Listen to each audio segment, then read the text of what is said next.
There's a one information. We all know that yesterday we have unveiled a coffee table book. Most of the members have not received it. I request all the members, if they have not received their book, kindly collect it from the boardroom. And I also request all the representatives of the various bars present across the country. One book we are giving it to all the bar members and their office bearers to get the book, and if someone wants more copies, they can let us know. Then we'll ask the publishers or the printers who are there to directly supply it to you. Thank you so much. Now I'll request Sister Beena to conduct the proceedings.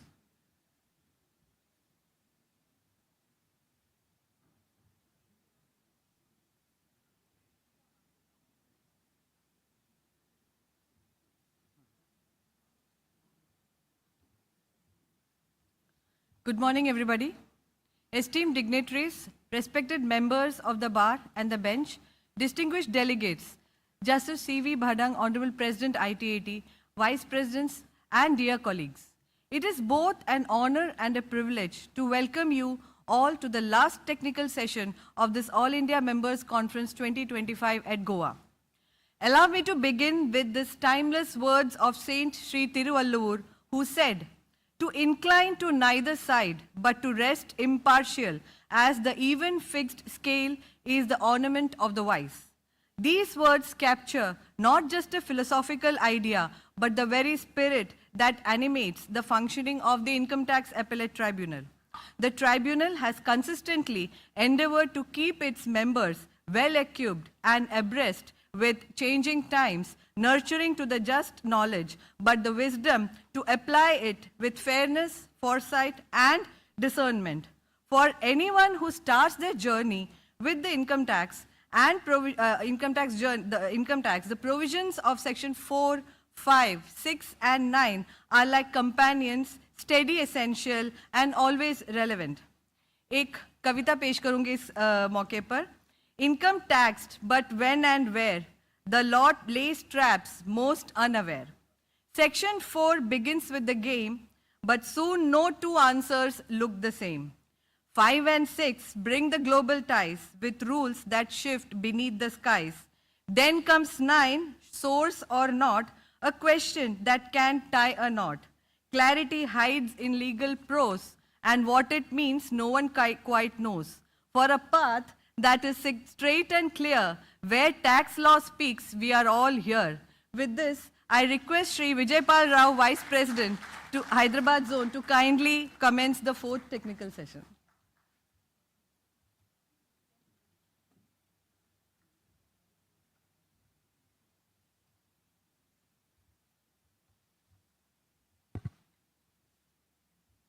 Dignitaries on the dais and off the dais, distinguished guests, office bearers and members of ITAT bar associations across country, members of ICI and participants from all over India, esteemed colleagues, ladies and gentlemen, good morning, you can say, we are reaching to noon. Welcome to this 4th technical session on important concept of income tax, during which we will hear the experts on the subject. I am sure that at the end of this session, we will more rich in our understanding of the subject. The speakers of this session need no introduction. However, it is my duty and privilege to do this formality. It is a privilege to introduce a towering figure in the world of accountancy and taxation, Mr. Pinakin Desai, Chartered Accountant, having a standing of more than 50 years in the profession.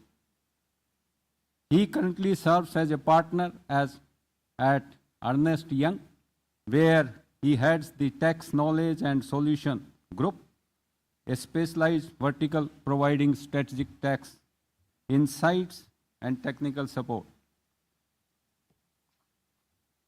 Before joining the EY, Mr. Desai had senior roles at PD Desai and Company and NM Raiji and Company, and also taught as a visiting professor in the Mumbai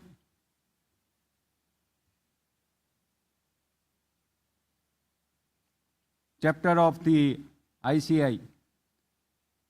He served as a president of Bombay Chartered Accountants Society during the period 1987 to 88 and led its key tax committees.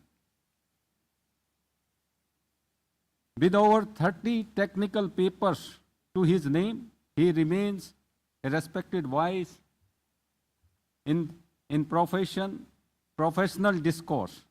Mr. Desai has also held influential positions across various industry and professional bodies, including Indian Merchant Chambers, Forum of Free Enterprises, and as an independent director on several boards. Within ICAI, he has actively contributed through his editorial and technical committees. A prolific speaker and respected authority on the tax and ethics, Mr. Desai continues to inspire the generations of the professionals through his clarity, experience, and integrity. Please join me in extending a very warm welcome to Mr. Desai. The next speaker is Mr. H. Padamchand Kincha, is a renowned scholar and authority on the subject. He is an RTRAF board member and is a partner in HC Kincha and Company, Bangalore. With having over 40 years of experience in domestic and international tax regime, he has spearheaded the income tax consultancy and litigation practice. Mr. Kincha has been appearing before us in the very important matters on the transfer pricing and international taxes. As we all having this experience as a member of the tribunal,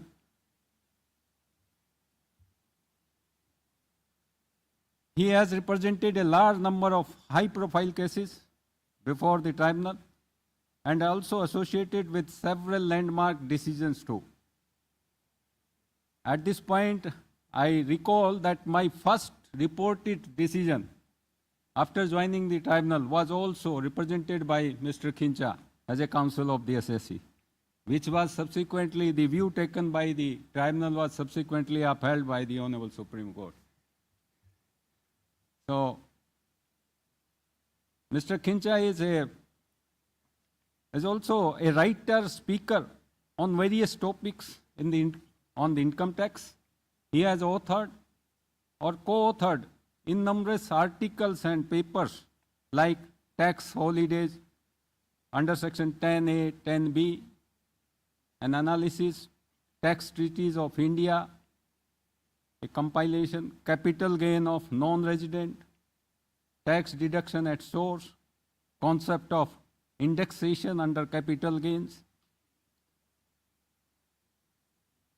His articles are regularly published across various tax magazines, including Taxman publication, Bombay Chartered Accountant Journal, ITR, etc.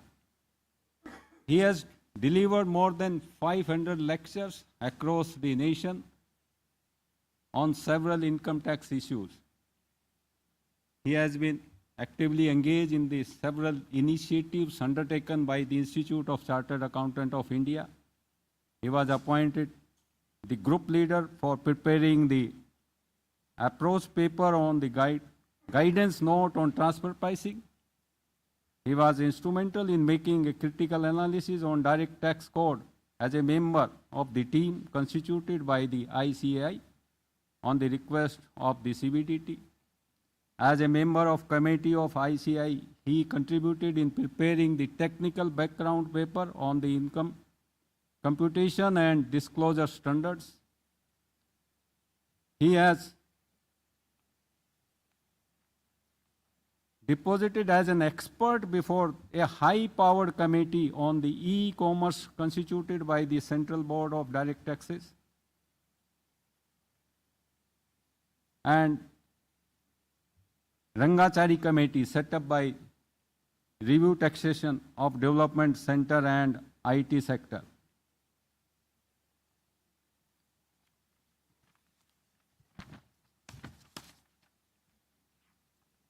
There is a actually sudden change in the list of speakers. So I was earlier given the understanding that Mr. K. Gopal is appearing, speaking here on the dais, but now there is a change.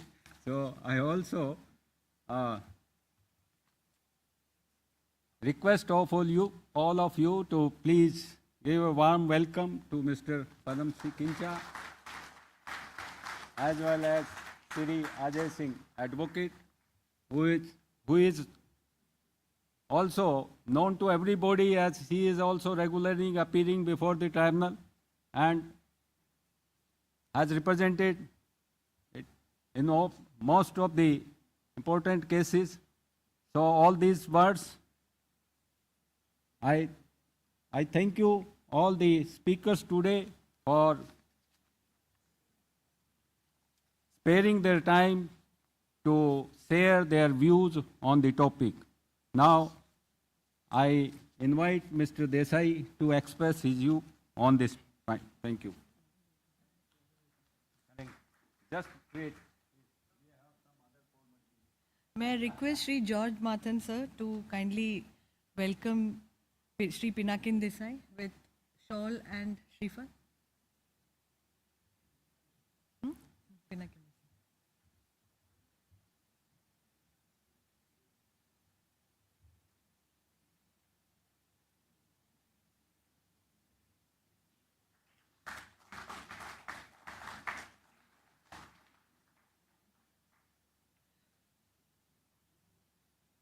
Sir, also the rest.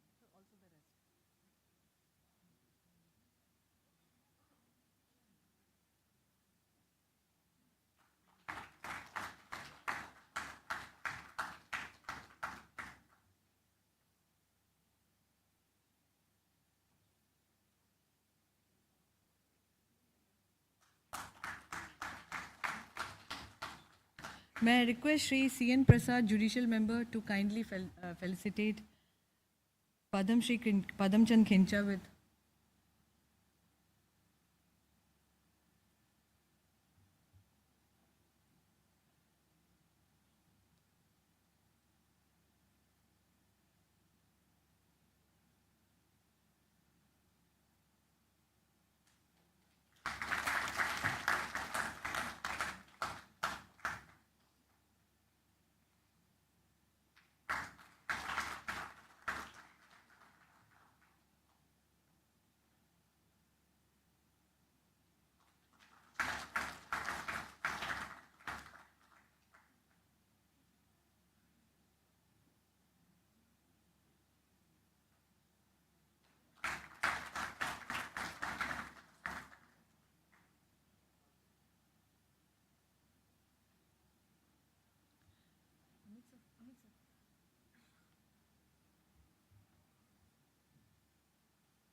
May I request Vikas Avasthi sir to kindly felicitate Sri Ajay Singh, Vice President ITAT Bar Mumbai.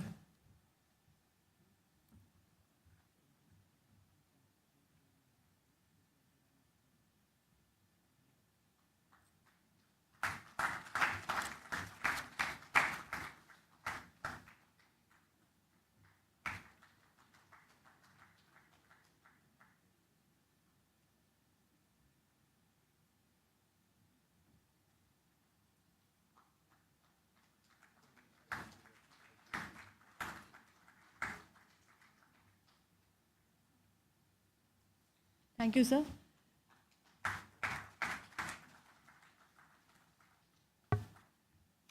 May I request Shri Pinakin Desai to address the August gathering?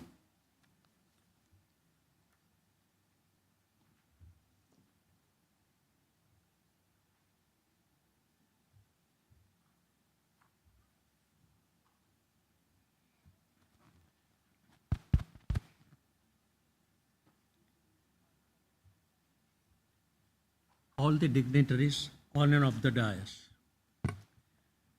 Thankful to Prasanji for this wonderful opportunity which has been given to me.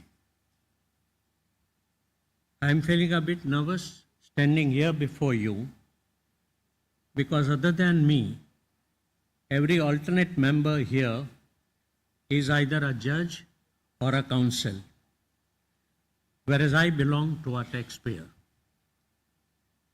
We are here to discuss some of the foundational sections, namely 4, 5, 6, and 9, which, as ma'am mentioned in the introductory remarks, they are the basics of the income tax law. They are like alphabets of the English language. So we are here on ABCD of the Income Tax Act, with probably E which is missing at the moment, namely what constitutes income. Because central to everything under the IT Act is the concept of income. I was surprised to know when I learned for the first time that the 1922 Act, when it started, did not have a definition of income at all. We implemented the law without there being a definition of income. As compared to the maze which has been created today, it was only in 1939 that the definition was introduced for the first time, and it was a very short and simple 5 to 6 lines of the definition, the text. Between me and Padam, we had to divide into how to get to 4, 5, 6, and 9. It would have been possible as one option to divide the sections, but since the sections are overlapping, we settled down on a compromise that Padam, he always being a pilot at our conferences, will take us a few thousand feet away from land, discussing the concepts of tax, right, Padam? Whereas I will stay here on the ground to discuss on the sections provided to us some of the real life case studies that we were constrained to handle. In that background, and the time will never ever be a right time or adequate time when it comes to discussion of the sections, but let's make the best use of whatever time that we have. On section 5, it's a section on scope of total income. And we are told more so in case of a non-resident, because there is no teaser when it comes to a resident, he pays tax on the global income. But when it comes to a non-resident, we are told that any income that accrues to a non-resident in India is taxable. And we are also told that a receipt of income in India is taxable. Both are alternative limbs of chargeability of income. In case of a non-resident, even if income may not have been chargeable on the basis of accrual, or if accrual has preceded before a receipt, and thereafter if there is a receipt of income, then in that case, the receipt constitutes the place where income could be charged to tax. Because of the double taxation treaties, often enough, despite the fact that receipt might be in India, there is a protection which is available under the treaty. But if a treaty is not available, then it becomes a pronounced difficulty to opine whether income is or is not chargeable to tax in India. One of the illustrations that we often come by is the case of an exchange or a swap of shares It's really not an exchange, technically so called, but let's call it a swap of shares. Let's consider there is a BVI company which does not have protection of a treaty, and taxability is to be governed only by the provisions of the domestic law. Let's assume that the BVI company is holding shares of a US company, and all the business operations of the US company are outside India. No value is derived from India. Now, in such a case, if the BVI company contracts with an Indian company that the shares of US company may be transferred to the Indian company, and by way of a swap, the Indian company has to allot the shares to the BVI company. Negotiations may be conducted outside India, contract may be signed outside India, transfer of shares of a US company may also be outside India. So normally, accrual of income is outside India. It would not have been chargeable to tax in India.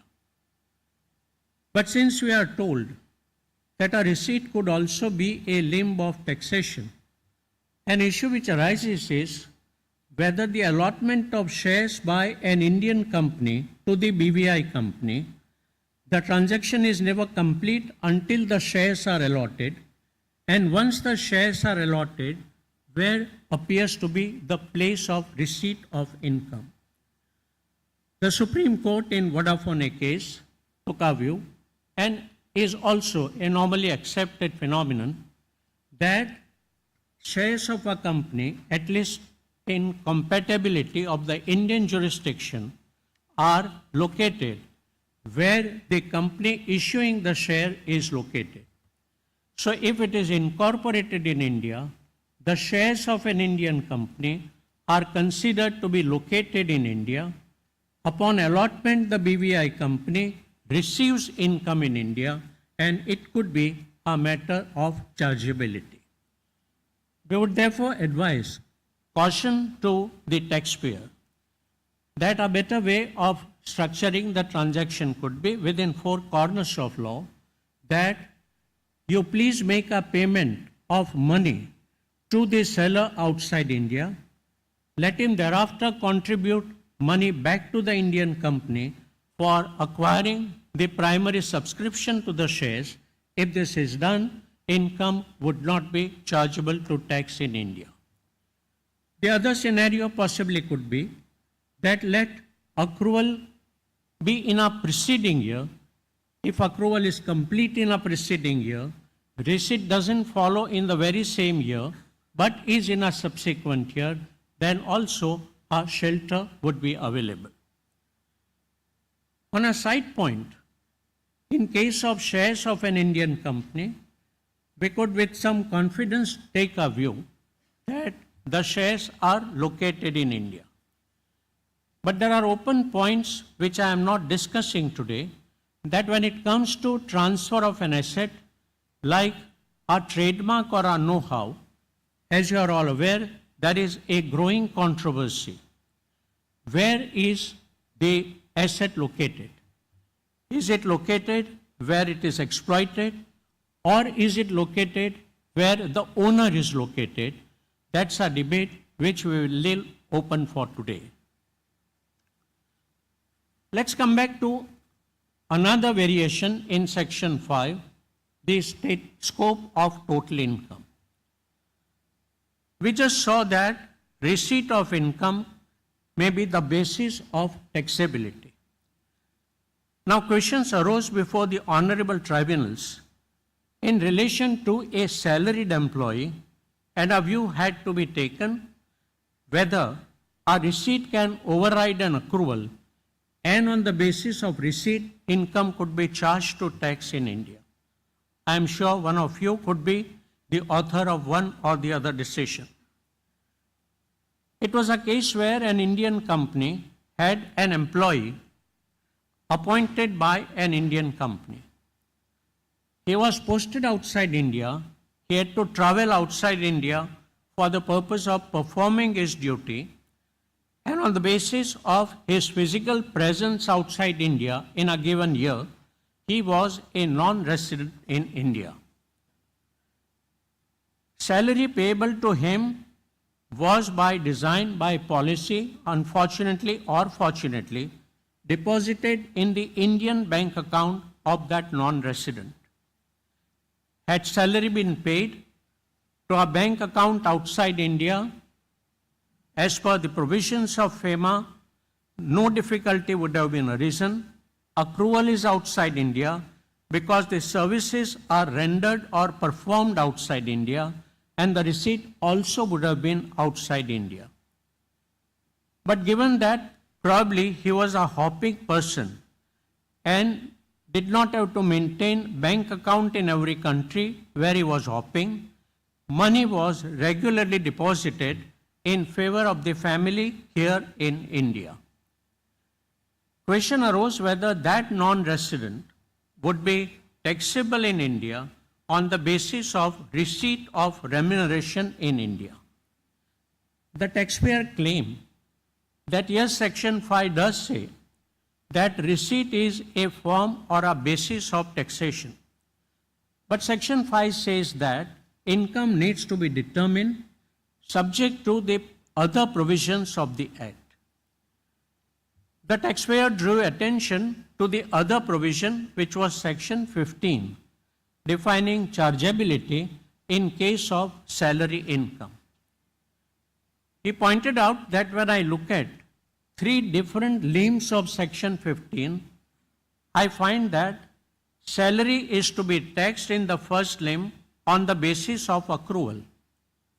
Second, limb B refers to a receipt, but that is provided it's a receipt of an advance. Limb C refers to a receipt, provided it's a receipt of arrears. But when I refer to the regular salary, the only limb which is attracted specific to the salary income is limb A, which is accrual. Inasmuch as, in my case, accrual is outside India, because accrual is where the services are rendered, then in that case, do not invoke the limb of a receipt of income, act in accordance with and subject to the other provisions of the Act, and the tribunals, more than one, took a view that such salary income will not bear any tax in India. Can we switch over now to Section 4?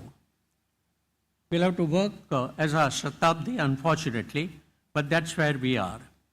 So, Section 4.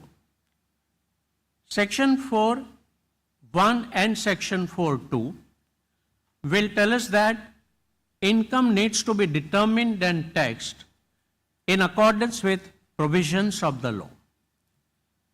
This gives an indication as if that the outer periphery of taxability depends on the text of the domestic law, and if I know the provisions of the domestic law, I will be able to determine what the total chargeable income of a person is. But unfortunately, it's not so. A complete answer to chargeability is not necessarily available in the provisions of the domestic law.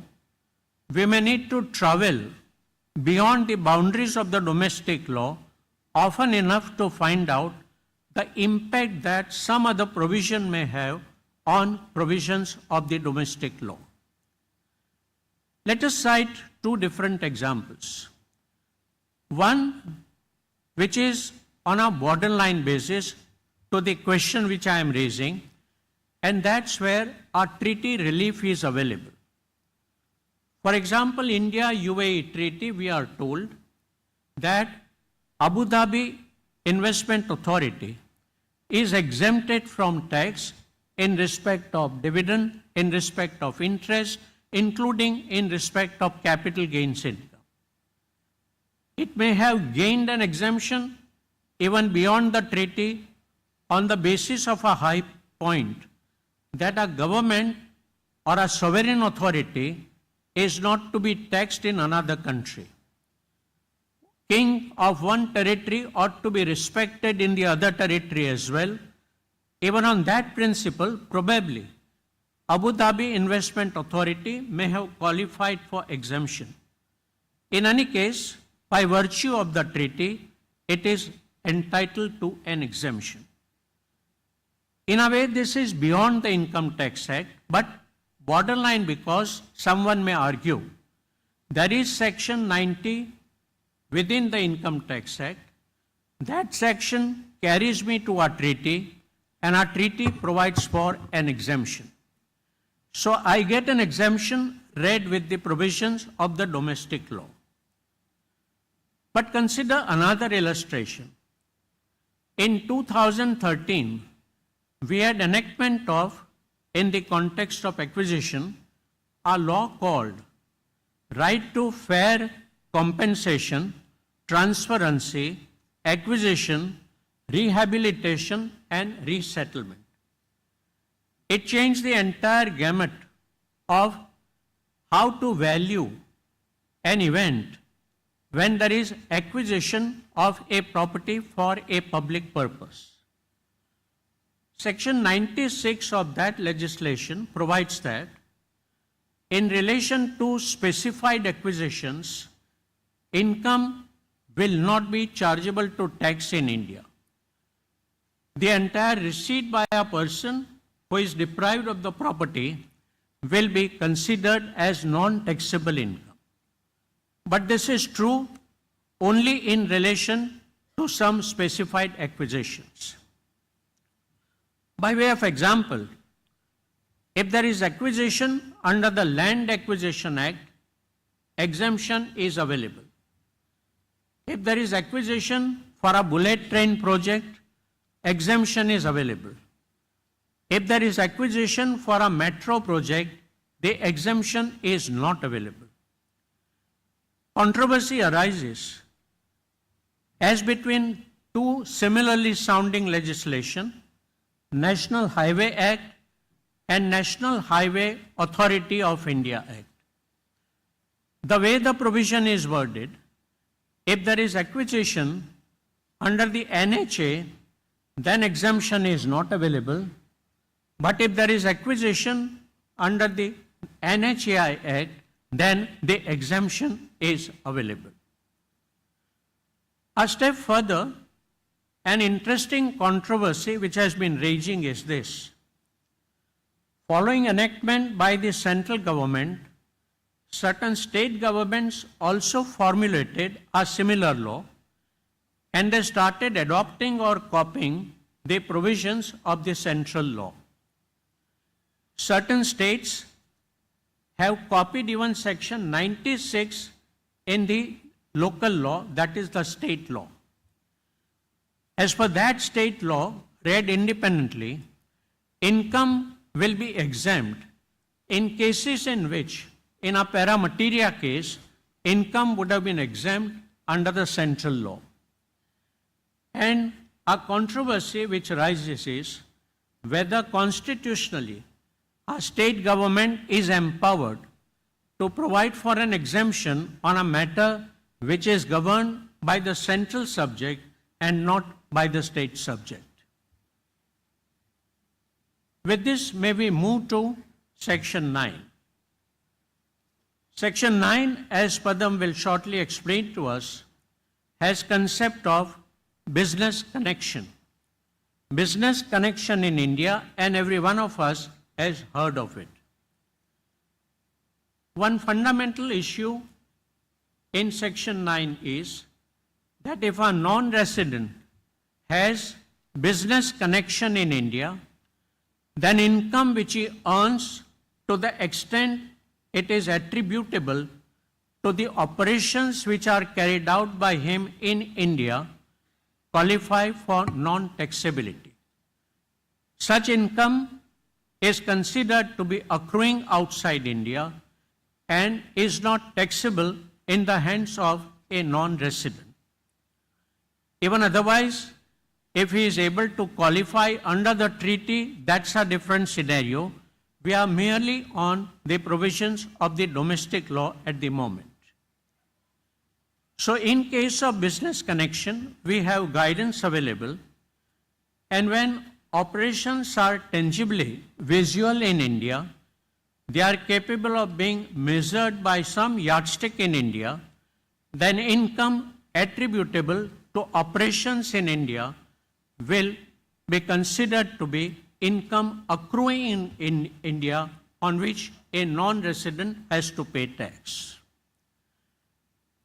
Now there is a distorted, a rather wide and a somewhat draconian expansion of this provision.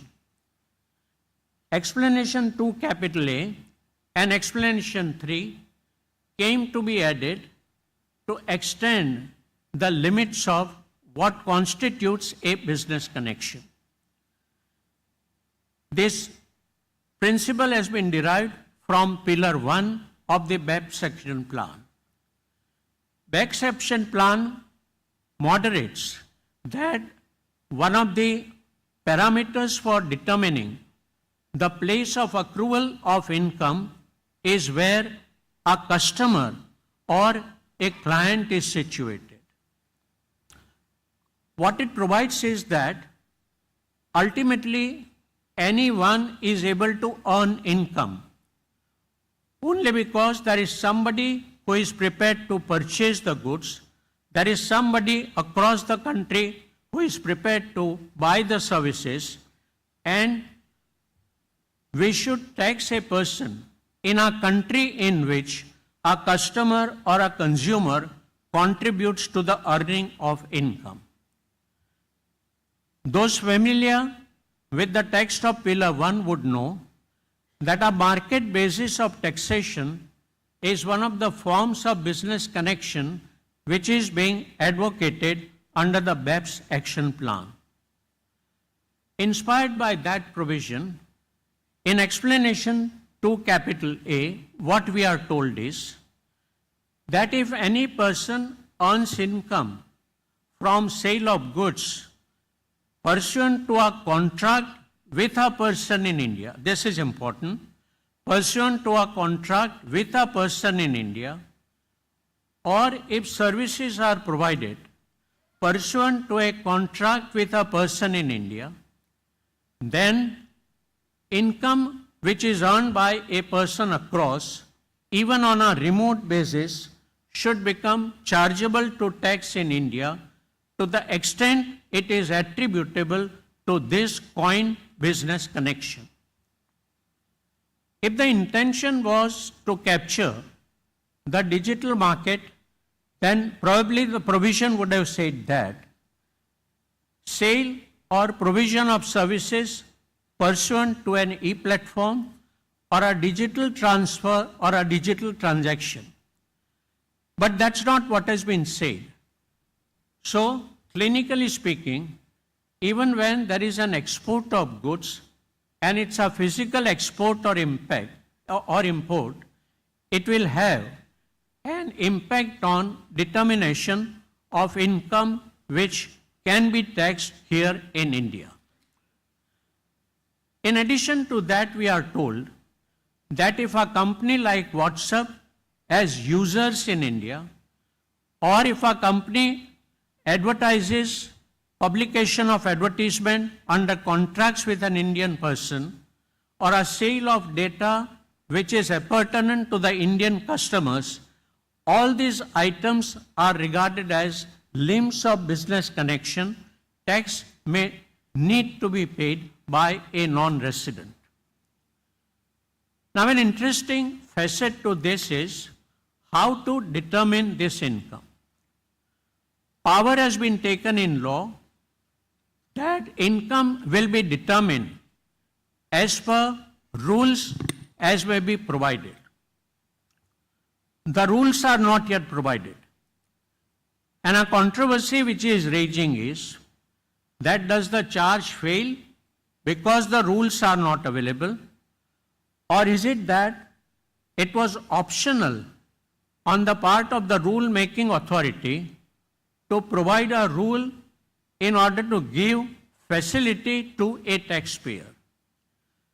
the controversy remains unresolved, and as a result of which there is a dilemma on the part of a non-resident that even if he is entitled to a treaty benefit, in the return of income, he is supposed to report income which he is claiming exempt under the treaty, and there is no availability of any basis on which he can determine what India intends to tax by way of income from business connection.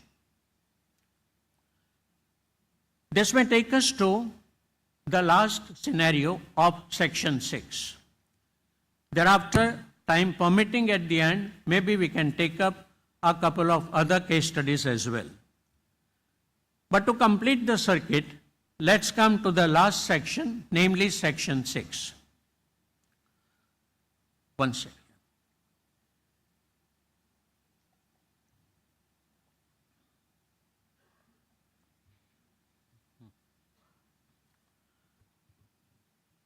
Now in Section 6, in case of a foreign company, there is a provision. And we are told that if the place of effective management of a foreign company is in India, it is considered to be a resident of India. If a company becomes a resident of India, global income of that company becomes chargeable to tax in India, notwithstanding the fact that the company may have reported all the transactions and all the income to the jurisdiction where the company might have been situated. It is then a question of resolving the tiebreaker and determining where to pay the tax and who has to give credit in respect of that tax. Consider, for example, that there is an Indian magnate and you have 20, 30, 40 subsidiaries or joint ventures which are floated outside India, operating in different jurisdictions. If on evidence, and this is something which is a subjective exercise, if on evidence the tribunal finds that the place of effective management of a foreign company during a given year was in India, then a company, though incorporated outside India and operating outside India, will be considered to be a resident company in India. This will be found or verified necessarily after a few years. In the meanwhile, on a very bona fide basis, foreign company would have complied with everything that it is required to do under the foreign law. But what we find here is that he exposes himself to liability here in India, and that to global income. Income may have completely accrued outside India, it might have been received outside India, but by virtue of the residence, income becomes chargeable to tax in India. Realizing the difficulties as may be faced, upon scrutiny of this matter after a few years, consciously, Section 115JH has been enacted in law to provide for notifications whereunder concessions and reliefs should be given to such company which appears to be a resident in India. But unfortunately, what has been missed out is that in addition to the Income Tax Act, we also have Black Money Act. Section 115JH has been carried to Income Tax Act, but it would be a matter of argument and difference of opinion whether or not a concession could be extended also to the provisions of Black Money Act. Now, what does Black Money Act say? Black Money Act says that if there is a resident of India, and if that resident has not furnished return of income in India, or even if he has furnished return of income, he has not disclosed source of his income outside India or an asset which he is holding outside India, then there would be a punitive rate of taxation because income would be considered to be undisclosed income, and there will also be penal provisions applicable because of the default which has been committed. Now we are talking about a foreign company, and at a stroke there could be 30, 40 companies in a group on a subjective analysis where company is held to be a resident. It's not easy to define whether a company is or is not resident, but let's take it that by a stroke of pen, companies are treated as resident. Then it is almost sort of a heaven falling on that particular group that on a punitive tax rate basis, with the burden of penalty, the company may get exposed to the provisions of law. I am sure these matters will come up in due course before the tribunals. And one of the facets of the Black Money Act, since it is closely connected with the sections on hand, is that the chargeability gets impacted by Black Money Act.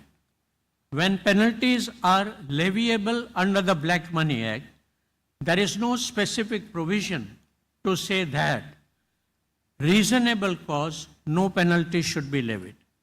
This is one of those exceptions where legislature has remained away from saying that if there is a reasonable cause, penalty should not be levied. And I am sure the tribunals in due course will deal with an argument that the Supreme Court, in the case of Hindustan Steel, 83 ITR page 26, took a view that penalty by nature is implicit, that there is a conscious default which is created. If we find that there is no conscious default on the part of a person, he should not be penalized under any law. It was a provision, it was a judgment where for non-seeking of registration under the Sales Tax Act, there was a penalty levied despite there being a reasonable cause, and the Supreme Court deleted the penalty. With this at this stage, much though I would like to go ahead, I may say that I must break for a while and let Padam come in. I'm very thankful for the opportunity which has been given, and may I express to all of you gratitude on behalf of the taxpayers that the taxpayers regard the tribunal to be a temple of justice. It is according to them the first effective authority which grants enormous justice. I am sure that I remain thankful to all of you who have maintained the credibility and do carry the faith of the people towards the tribunals. Thank you so very much.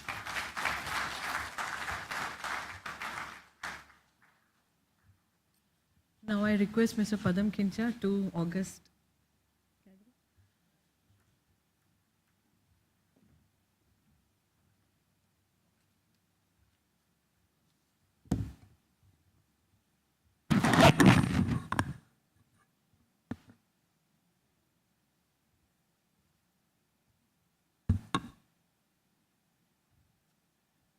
Shri Vijay Pal Rao, Chairman for the session, Pinakin Bhai, Ajay Bhai, dignitaries of the dais.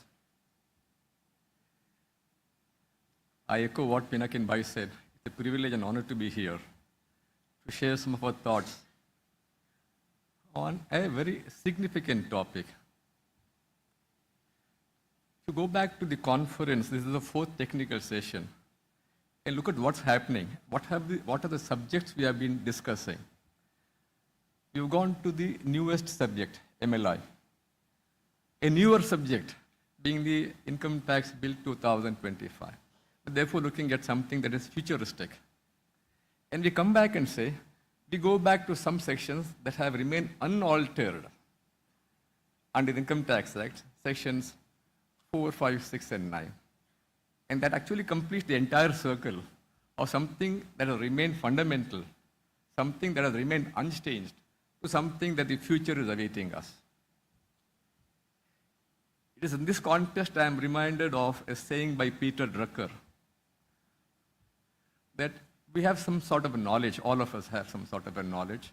It's important to therefore consistently challenge that knowledge, consistently improve that knowledge, and consistently increase that knowledge. The whole purpose of this, therefore, is to challenge, to improve, and to increase.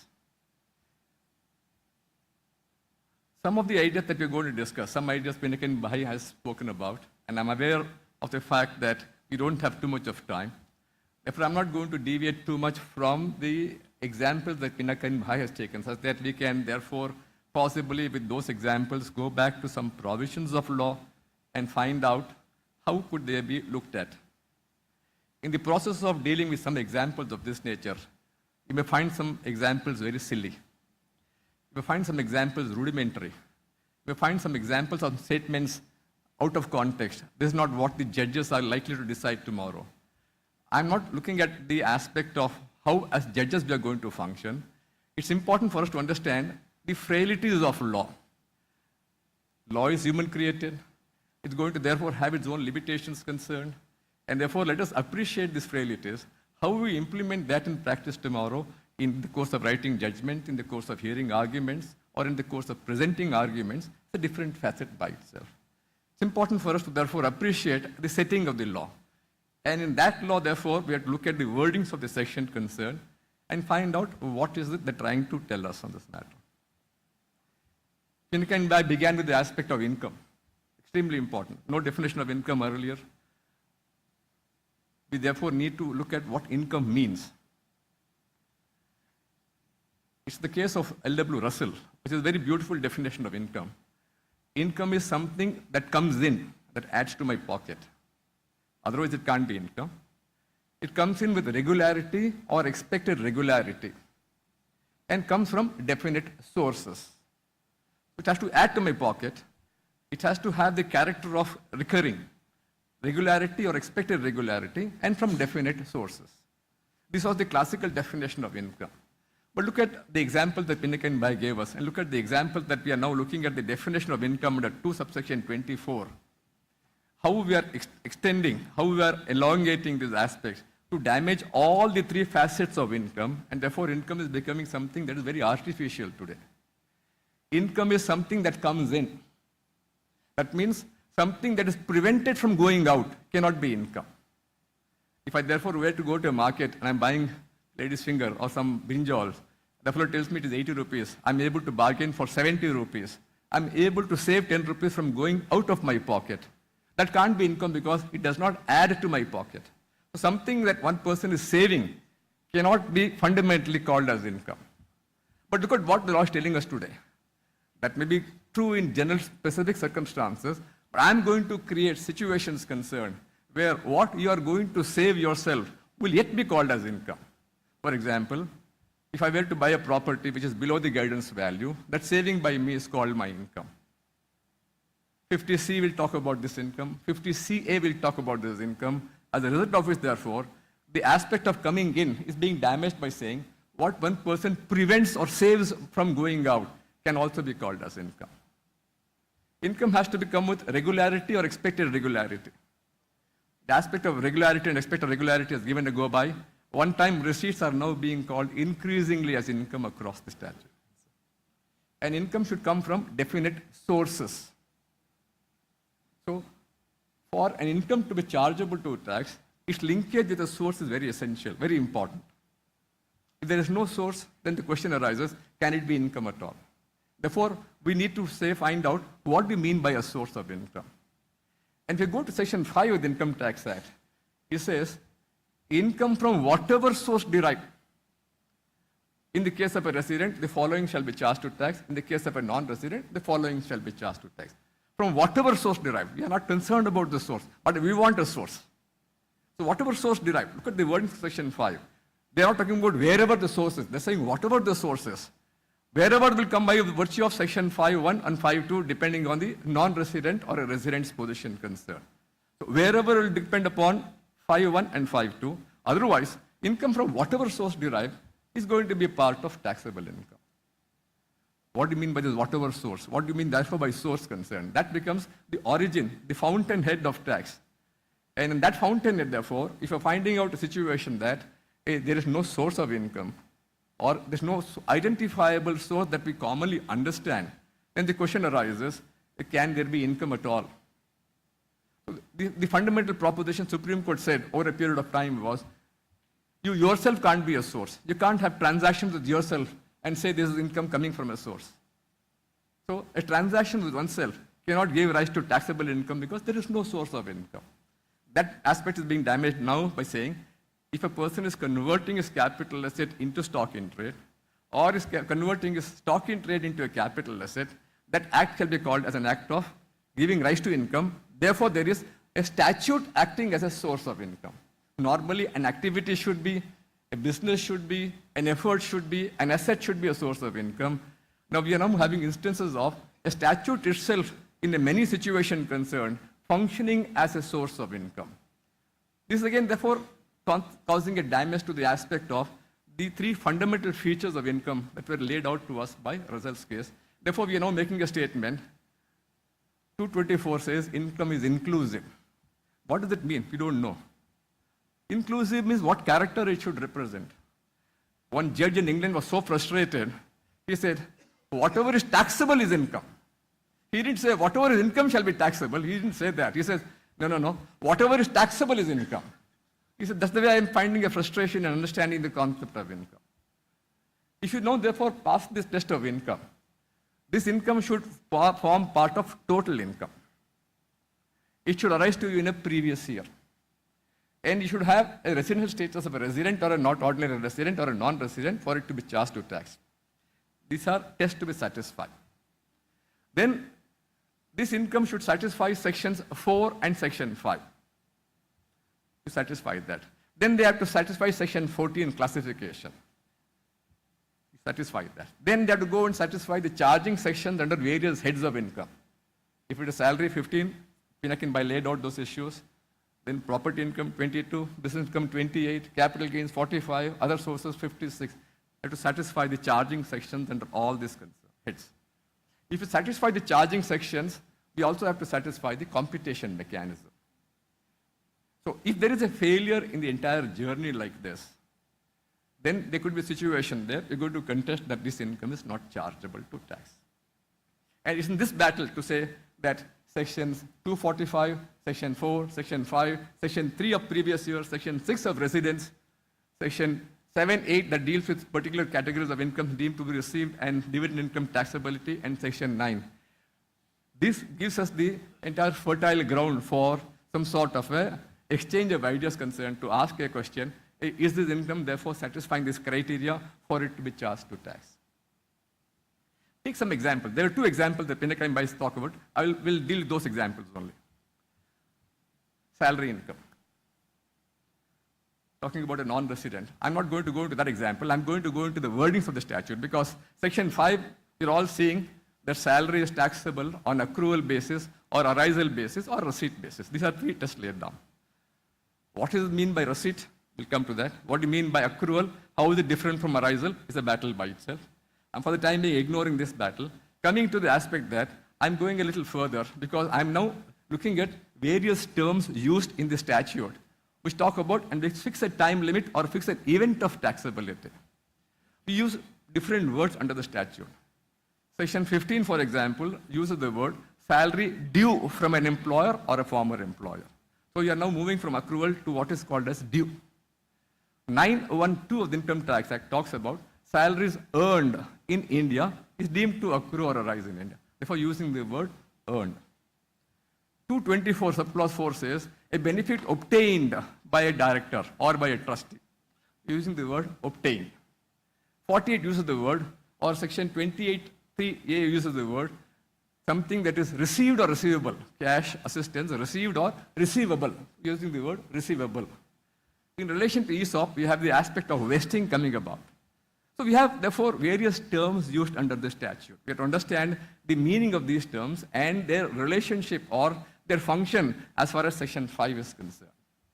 Take a salary example. I am working for an employer concerned. I am rendering my services each day. At the end of the day concerned, have I earned my salary for that day? I have performed my services. I have earned my salary for that day. So my earning is over on, let us say, each completed day of services. Employer tells me at the end of 1 month, you'll be entitled to a salary. So I've completed 1 month's work. And therefore, I am now saying that the entire month's salary has accrued to me. The question is, has it become due to me? My contract of employment may tell me that the salary shall be paid to you only on the 7th of the following month. Till that 7th, I can't therefore enclose or I can't enforce this payment of salary from the employer concerned. So it's only on the 7th of that following month, the salary will become due to me. So interesting, therefore, for us to understand that there is a sequencing of salaries being earned by a person, salaries accruing to a person, and salary thereafter becoming due to an employee concerned. So due is a little later beyond accrual. What we understand from this aspect would be that the charging mechanism of the various heads of income can provide for a deferment of the accrual, cannot advance the accrual. That's extremely important. It cannot therefore go and damage Section 5. You can't. They can only help you in ensuring that some items of this nature can help you in deferring the taxability by what is laid down in Section 5. That's an extremely important aspect for us to be mindful of, that various provisions of the Act concerned may therefore try and modify the concept of accrual or arisal or receipt and defer the taxability to a little extent. For example, accrual, what do you mean by accrual? Accrual means something that is growing, that is some adding on to a particular item concerned. It may take some time for it to become measurable. It may therefore take time for it to be quantified. But then prior to that itself, where it assumes to have some sort of an accumulation or a growth, that's what Supreme Court said in the case of Sassoon Company's case, that there is some sort of an accumulation that is happening. At that point of time, income is said to have accrued. But then 145 tells us, I will not necessarily endorse this aspect of accrual as given by the Supreme Court, because I will make a statement, it has to be in accordance with the method of accounting regularly employed by the people concerned. Therefore, it comes and says, this aspect of accrual has to be therefore understood in the context of the mercantile system of accounting. What does the mercantile system of accounting tell us? The accounting standards will tell us that certainty of receiving this money and the measurability of receiving this money are important criteria for income to be charged to tax. So certainty and measurability become very important. It therefore has to have the aspect of assuming a tangible shape for it to be capable of being recognized in the books of accounts. At that point of time, therefore, income is said to be taxable under the mercantile system of accounting. This aspect of measurability is akin to the aspect of arising. Supreme Court in Sassoon Company's case said, arising is actually something that is factual in nature. Accrual can be somewhat hazy or notional in nature. It has to therefore assume a tangible shape capable of being recognized in the books of accounts for it therefore to be assumed to be called as arising. Now, this aspect of accrual and arising, Supreme Court said, hey, we are not too much concerned with that. We are now assuming this to be synonymous for the reason that we have been called upon to decide an aspect whether, as compared to receipt, whether accrual and arisal are different. Therefore, they said, as between the battle between receipt and the other terms, we are now making accrual and arising synonymous, and we are making a statement that's different from the aspect of receipt. But they did, in the course of discussion, talk about that there is a difference between accrual and arisal. And that difference may become critical in one more example that Pinakin by talking about on the aspect of capital gains. Look at section 45. It says, profits and gains arising from the transfer of a capital asset.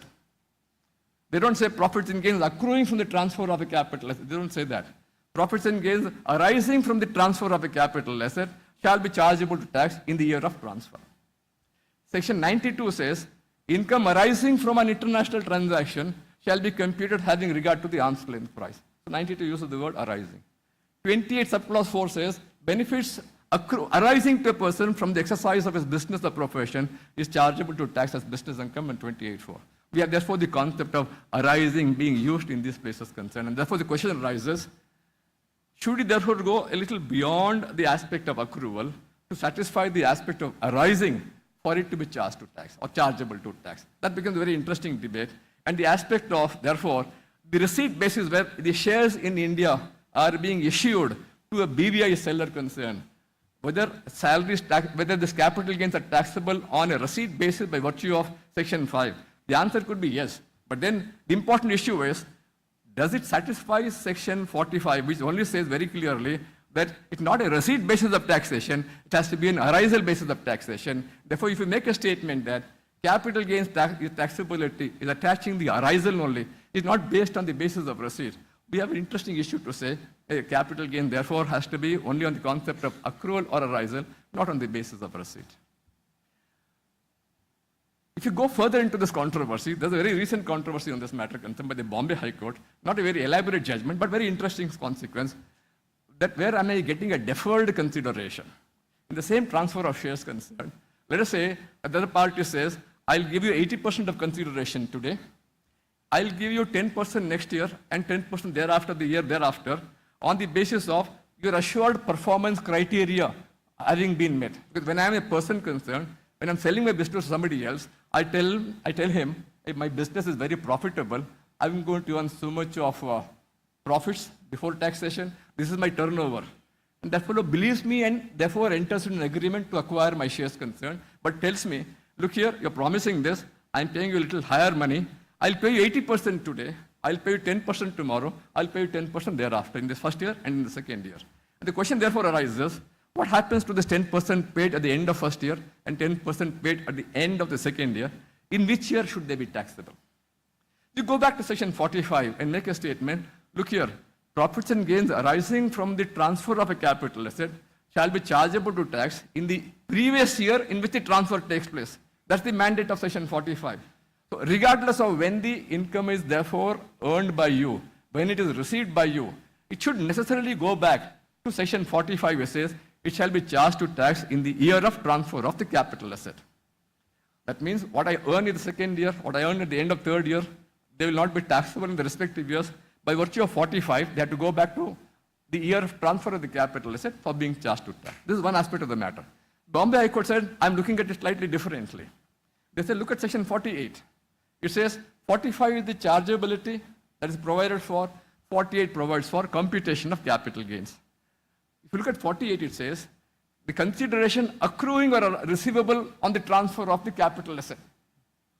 Now, 45 talks about the transfer and the profits and gain arising. 48 says it shall be consideration that is accruing or is received on the transfer of a capital asset. So consideration has to accrue to you. What is that accrual? By virtue of Supreme Court decision in Ashwin's case, confirmed by Excel Industries case, I should have a right of demanding the money. He should have a corresponding obligation to pay the money to me. So my right and his obligation, they need to match for the test of accrual being satisfied. So if you apply that decision to the context of capital gains and the consideration payable at the end of second year, payable at the end of third year, he is not due to me that income at all. Therefore, the question is, I don't have a right of demanding. He has no obligation to pay to me. 48, therefore, may fail in the first year and second year. The Bombay High Court in a recent decision, therefore, said this consideration shall accrue in the second and third year for it being charged to tax. That's an aspect of the synergy, the synthesis of various provisions of computation and charging using different words. How to reconcile? Not very easy in all situations concerned, but you therefore have interesting battles in terms of saying how this can be charged to tax.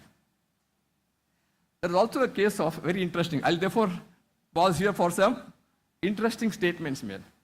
These are some frailties of law, and I'm therefore going to make some statements that could be a little interesting, may not necessarily come out in everyday practice, but I'm bringing out those statements for the purpose of understanding the law. Section 5 was referred to, saying what is the income taxable for a resident, 5.1, for a non-resident, 5.2. Look at 5.1. A says income received or deemed to be received in India. Incomes accruing or arising in India or deemed to accrue or arise in India. 5(1)(c) says for a resident, incomes accruing or arising outside India. These are three limbs. This limb C is not there for a non-resident. For a non-resident, 5(2) says, A says, incomes received or deemed to be received in India, incomes accruing or arising or deemed to accrue or arise in India during the previous year. Incomes arising outside of India are not chargeable to tax in the case of a non-resident. So one thing that we understand from this aspect is that Section 5 draws a boundary. It says that I'm going to define the scope of total income, and it is the total income and the income chargeability is now satisfying these parameters. This is the boundary I'm laying down. If it falls within the boundary, it's chargeable to tax. Question arises, what happens if it is outside that boundary? What happens if a particular item is outside that boundary? What will happen to the chargeability? Two examples are important. Pinakin may give an example of salary, 15A, 15B, 15C. 15C. 15B talks about advance salary. I'll give you an example. I'm an employee with a big company. I'm going to England because I've been posted to England now. So I go there and tell my employer concerned, look here, I have to take a house. I have so many things to therefore talk about. Kindly give me my salary in advance. Advance salary has to be given. So the employer says, yeah, you're going to work for me. I'm going to give you this 10 lakh rupees as advance salary. Question therefore arises, I'm a resident in the year. I have satisfied all the criteria concerned, and I am therefore in England for the purpose of work, for which I'm asking my employer to give me advance salary. And the question therefore arises, is this advance salary taxable? The answer is by virtue of 15B, advance salary is taxable, is a part of salary income, absolutely fine. But then, does it satisfy Section 5? What does Section 5 say? Incomes received in India or deemed to be received in India. There is nothing in any of the Income Tax Act provisions that the advance salary outside India shall be deemed to be received in India. The only two sections that talked about incomes deemed to be received are Section 7 and Section 198. There are two sections that talk about incomes deemed to be received. Beyond that, there is nothing else which talks about deemed to be received. Therefore, the question arises, incomes received in India, this is not an income received in India, not taxable. Incomes deemed to be received in India, this is also not an income deemed to be received in India, therefore satisfy Section 5(1) is not satisfied. There's no question of accrual because I'm yet to render my services, therefore 5(1)(b) or 5(1)(c) will not be attracted at all. And therefore the question arises, is this a situation where, because of the frailty in the drafting of the law itself, income received by a resident also outside India, can it remain outside of Section 5?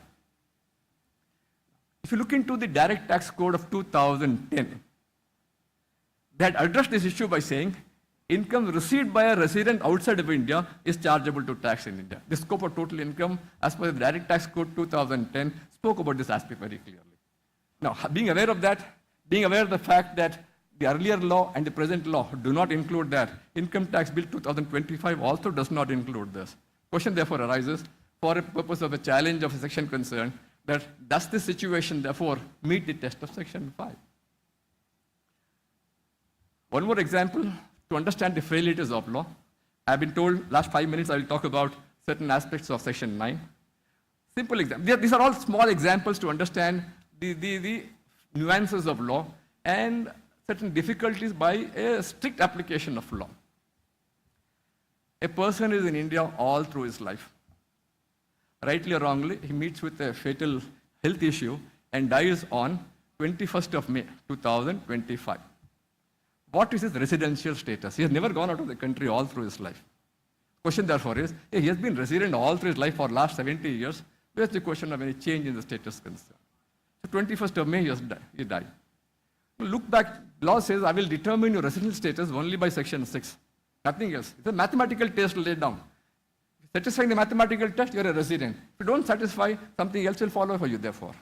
The law would say, an individual has to be in India for 183 days in that previous year. Has he been in India for 183 days? The answer is no. The law would say, he has to be in India for 365 days in the preceding 4 years, plus he has to be in India for 60 days in that present year. He has not been that also satisfying because he died on 21st May, only 51 days of presence in this country. And therefore, you can't look at it and say, hey, he has been in India for more than 60 days. The answer is no. So what is his status now? He's a non-resident. When he dies on 21st, then that will say, yeah, this is a consequence which is unimaginable. But then that's the question of application of law, because if this man has been transferring money under the LRS scheme and having incomes outside this country concerned, you will ask the same question to say, hey, he is a non-resident, therefore incomes earning outside the country for those 51 days are not going to be charged with tax. So therefore you have to apply the law as it is, not by virtue of your feeling to say this fellow is a resident, he has to be therefore presumed to be a resident this year also, may not necessarily be so. Interesting questions can also arise when a person is born. What is his residential status by the same test being applied?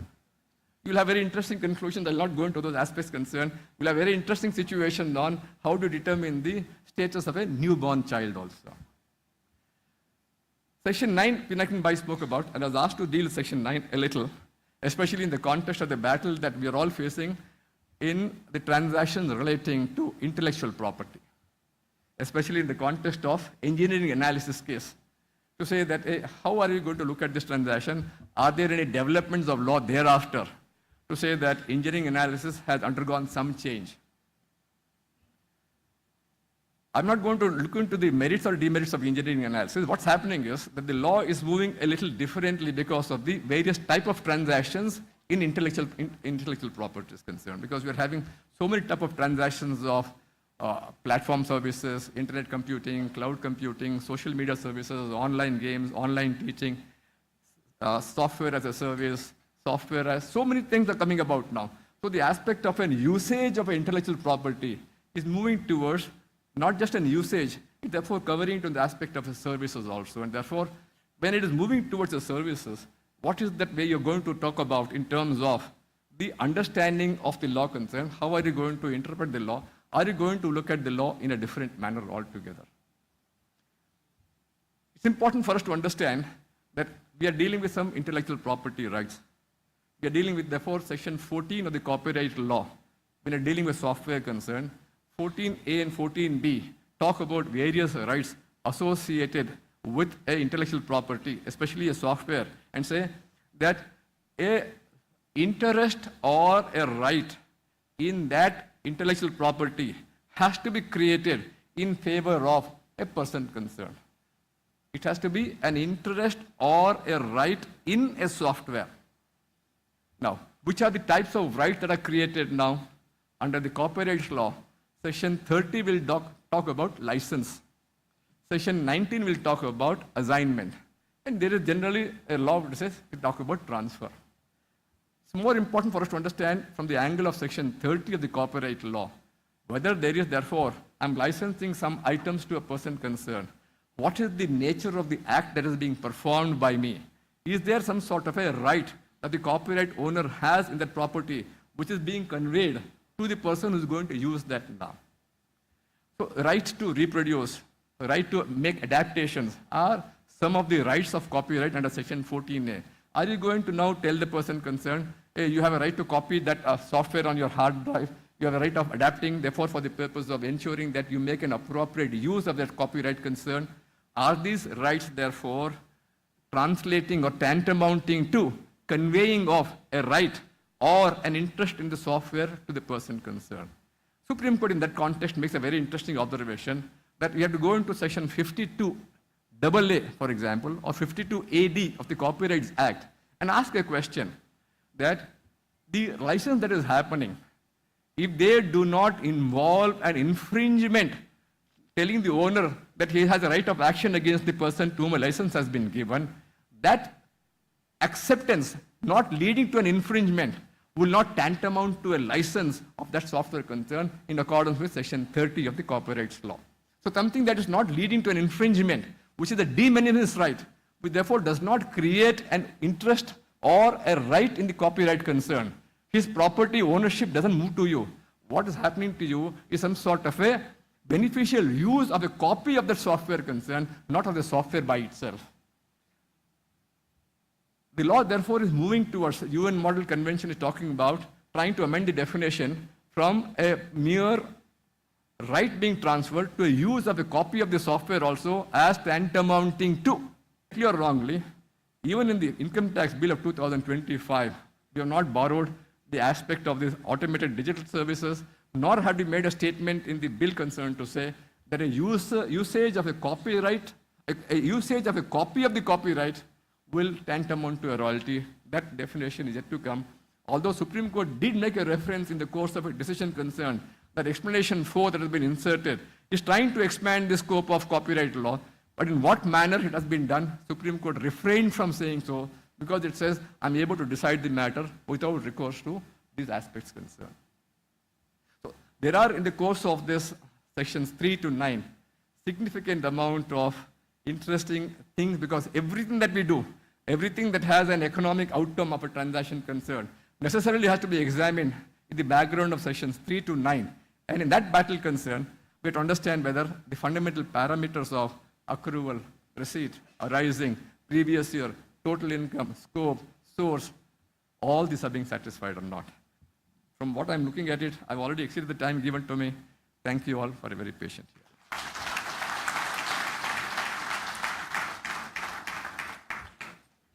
Thank you, Mr. Kincha, for summarizing section 9, 5, and 4 and its intricacies. I request Ajay Singh, Vice President, ITAT Bar Association, to welcome the vote of thanks. A very good afternoon to everyone. Honorable Vice President Shri Vijay Pal Rao ji, honorable members of ITAT, dignitaries on the dais, off the dais, seniors, and dear friends. Indeed, we have come to an enlightening session by two stalwarts on the fundamental concepts of income tax. As it started with a rhythm of poem, both the speakers has carried the same in this session. And indeed, it was an enlightening session to all of us. The expertise and the thought-provoking insight which has been given to all of us will surely enhance our knowledge and also inspires us to look in a different new perspective to these provisions.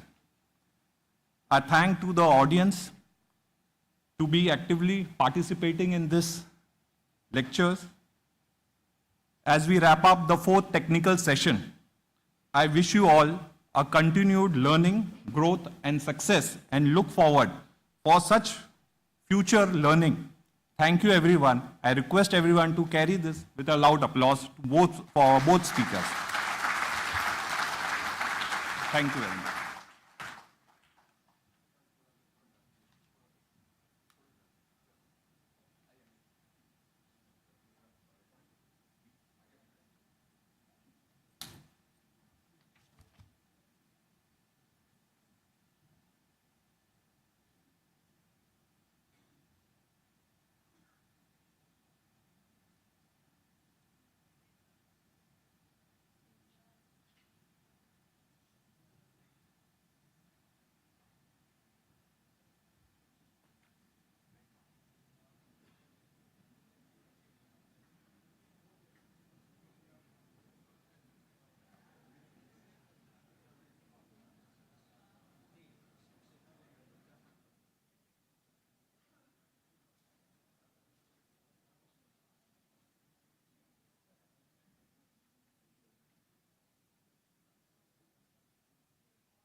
We, the delegates, are of the view that the conference has met. It had many objectives, but one of the objectives was capacity building. We have been suitably enhanced as far as our capacity is concerned. I'm sure the acquired knowledge will keep the flag of ITAT flying high as an institute of exquisite legal acumen, continuously engaged in the delivery of justice. I'm sure that in times to come, not one, not two, but thousands of full moon will smile on ITAT. With that, I request Justice Chandrakant V. Bhadang, Honorable President ITAT, to kindly deliver his welcome address.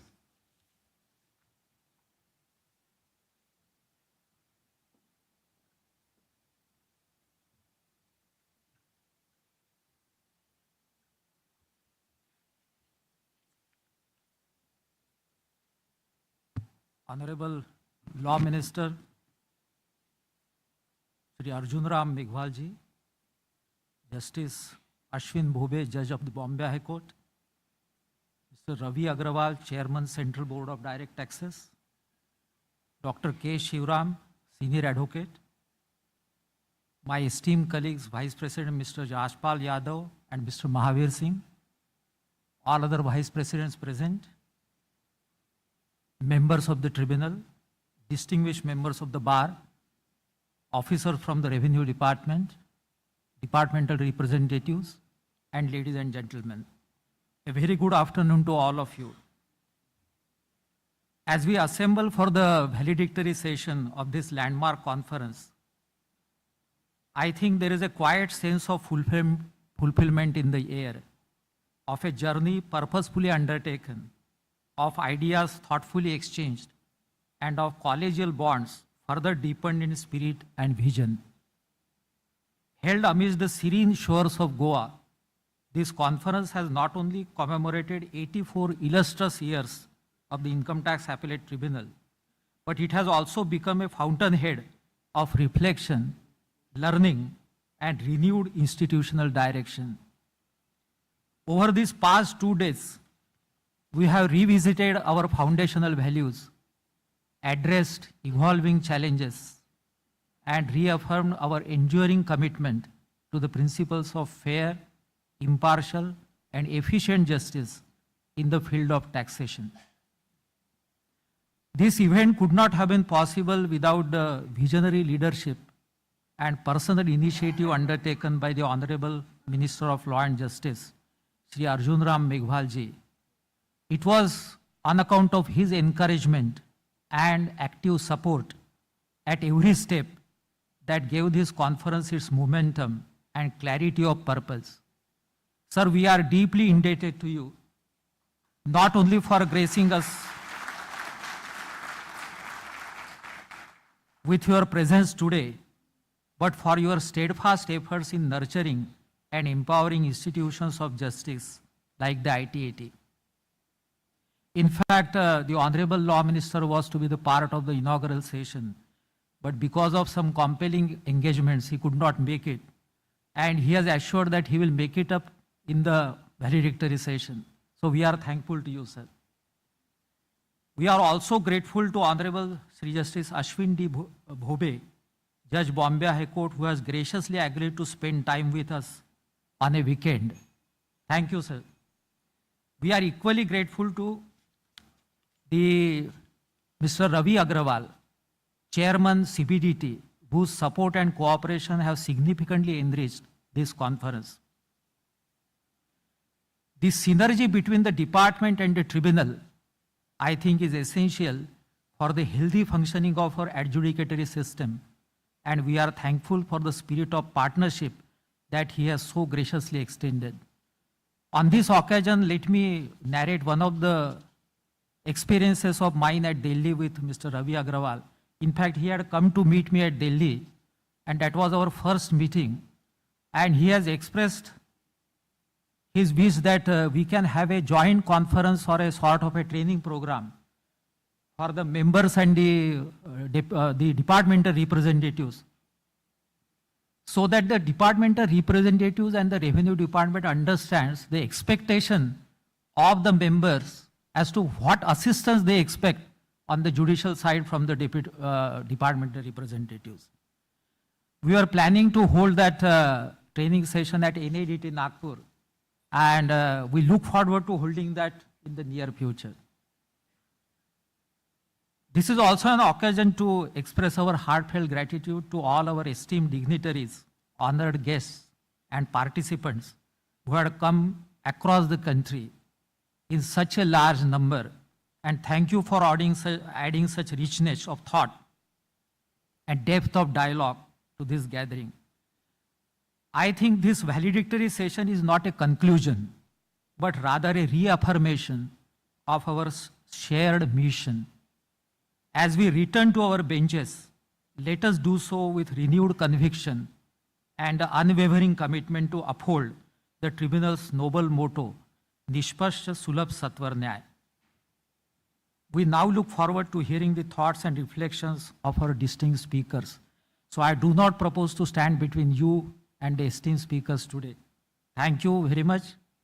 Once again, Jai Hind.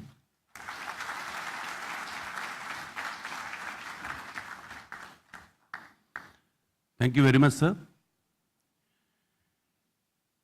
ये मेरा परम सौभाग्य है कि मुझे आज ये सुअवसर प्राप्त हुआ है कि मैं माननीय श्री अर्जुन राम मेघवाल जी के बारे में थोड़ी सी जानकारी आप सबसे साझा करूं। माननीय मेघवाल जी भारतीय प्रशासनिक सेवा के अधिकारी रहे हैं राजस्थान से। राजनीति में 4 बार आप बीकानेर से लोकसभा के एमपी रहे हैं। आप अपनी सरलता और कर्तव्य निष्ठा के लिए लोकप्रिय हैं। वर्तमान में आप ministry of law and justice का इंडिपेंडेंट प्रभार संभाल रहे हैं और साथ ही साथ आप पार्लियामेंट्री अफेयर्स मिनिस्टर भी हैं। पूर्व में माननीय मेघवाल जी फाइनेंस, कल्चर और कॉरपोरेट अफेयर्स जैसे चुनौती वाले मिनिस्ट्रियों में सफल नेतृत्व कर चुके हैं। आप जैन विश्व भारती यूनिवर्सिटी के चांसलर हैं और he is known for his value driven leadership and commitment to public service. Ladies and gentleman, please give a warm welcome to Shri Arjun Ram Meghwal ji.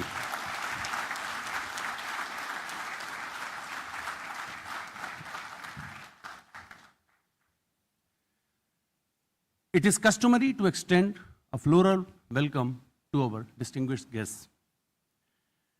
I would request Justice Chandrakant V. Bhadang, Honorable President, ITAT, to kindly felicitate Shri Arjun Ram Meghwal ji, Honorable Law Minister.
Thank you, sir. It's our privilege to have on stage Mr. Justice Ashwin Damodar Bhub, Honorable Judge, Bombay High Court. I would request Sister Beena Pillai to kindly felicitate Honorable Justice Mr. Ashwin Damodar Bhub.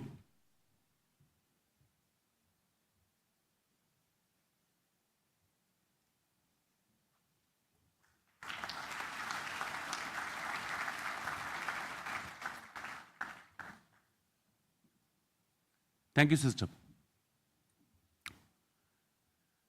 Ladies and gentlemen, we have on stage Mr. Ravi Agarwal. It gives me pleasure to introduce Mr. Ravi Agarwal, presently working as Chairman, Central Board of Direct Taxes. He is an officer of the 1988 batch of the Indian Revenue Service and has given more than 3 decades of service to tax administration. Serving since 2024, he has spearheaded several reforms in CBDT in improving the tax ecosystem. Apart from the department, Mr. Ravi Agarwal has had paid major contributory role while on deputation with several other ministries and departments. He is responsible for the conceptualization of UPI and Bhim during the demonetization, which all of us are presently, we find it so convenient to transact. A pioneer of digital transformation in the department, he has spearheaded several reforms. A lifelong learner, Mr. Agarwal has pursued executive education at leading global institutions like Harvard University, IIM Ahmedabad, IIM Lucknow, Asian Institute of Technology, Bangkok. He has also represented India at international platforms such as OECD, ICMI, MOD, and SAARC programs. He is recipient of several accolades, some of them being Prime Minister's Award for Excellence in Public Administration and the Gold Medal for Government Process Re-engineering. Please join me in extending a warm and wholehearted welcome to an exemplary civil servant, a national reformer, and a driving force behind India's evolving tax and financial landscape. I would request Brother Vikas Avasthi to kindly felicitate Shri Ravi Agarwal.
Thank you, brother.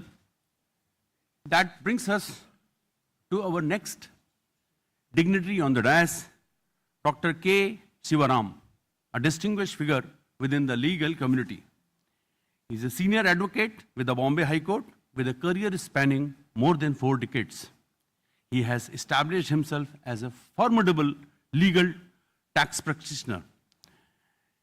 He has led the professional community several times. He was past president of the Chamber of the Tax Consultants, Mumbai, as well as the national president of All India Federation of Tax Practitioners. He has had several publications to his credit, which have been published in several forums.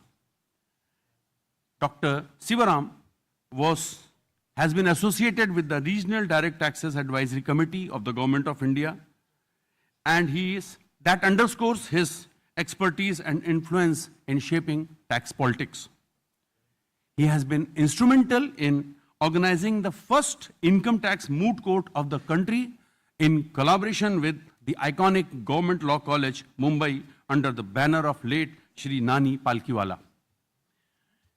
Overall, if I have to sum up, Dr. Shivaram's profile reflects a seasoned legal professional with a wealth of experience, leadership acumen, and a strong commitment to advancing the field of tax law.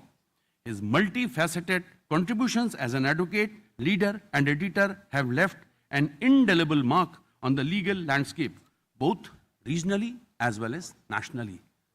Please give a warm welcome to Dr. K. Shivaram. I would request Brother Vikas Avasthi to kindly felicitate Dr. K. Shivaram.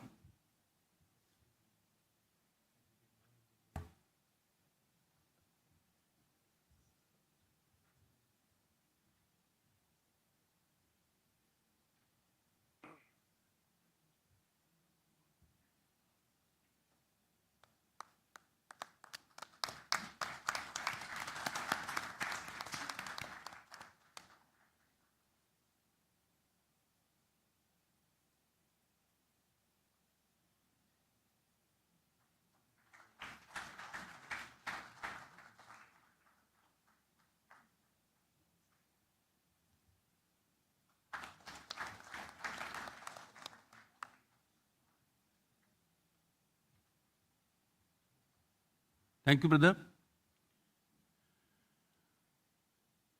I would now request Dr. K. Shivaram, Senior Advocate, to kindly say a few words, sir. People are anxious to listen to you, sir.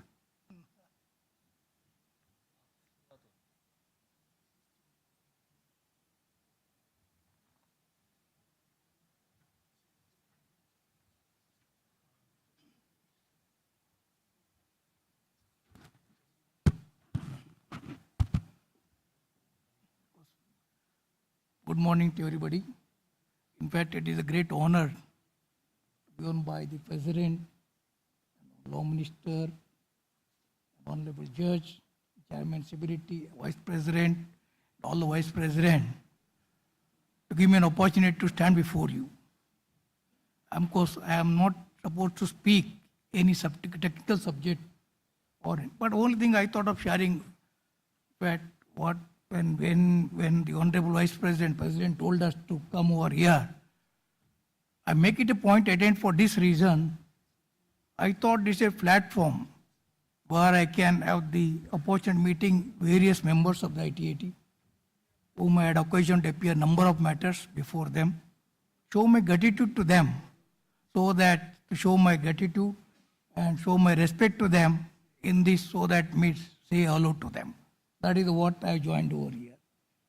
And of course, this is one of the seminar, what we learned. And so many years I am attending this convention of members conference. But this year what I found is very unique. In fact, they let me share with the Honorable President, Honorable Law Minister, sir. And we had yesterday, one of the very beautiful interaction with the bar and the bench. All Vice Presidents were sitting, so many queries from the bar, and all. That is a long way. That is the interaction what we had yesterday, and the various issues were raised, and some of the issues has to be sorted by Honorable Law Minister only, and it is some of law issues. And then we had also something on the Honorable bench also. Well, one point of sharing, of course, only suggestion, not the speech. Of course, Honorable Law Minister is here. Let me share with one point, Honorable Sir. The ITAT, we are having good number of members who deserve to be elevated to the High Court. Unfortunately, there is no mechanism to elevate them to the Honorable High Court. Reason being, let me share with the Lordship, that when the members are selected, they have not been posted in the respective zone. Suppose Mumbai, some lawyer from the Mumbai selected, has been put in Calcutta or somewhere else.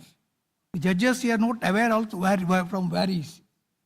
And his orders are not coming to the High Court for elevation or to the looking into that. If some mechanism can be worked out, wherein the members of the ITAT, deserving members, and it can be worked out in the mechanism. Of course, now we are having Honorable Justice as our head of the institution. We are not telling you take XYZ members. Take it some deserving members, and then we'll get the long way for the ITAT country. This is only small suggestion. Then I think number of suggestions we had were given to the Honorable President. We'll forward it to Honorable Law Ministers for your kind consideration. Thank you very much. Thank you.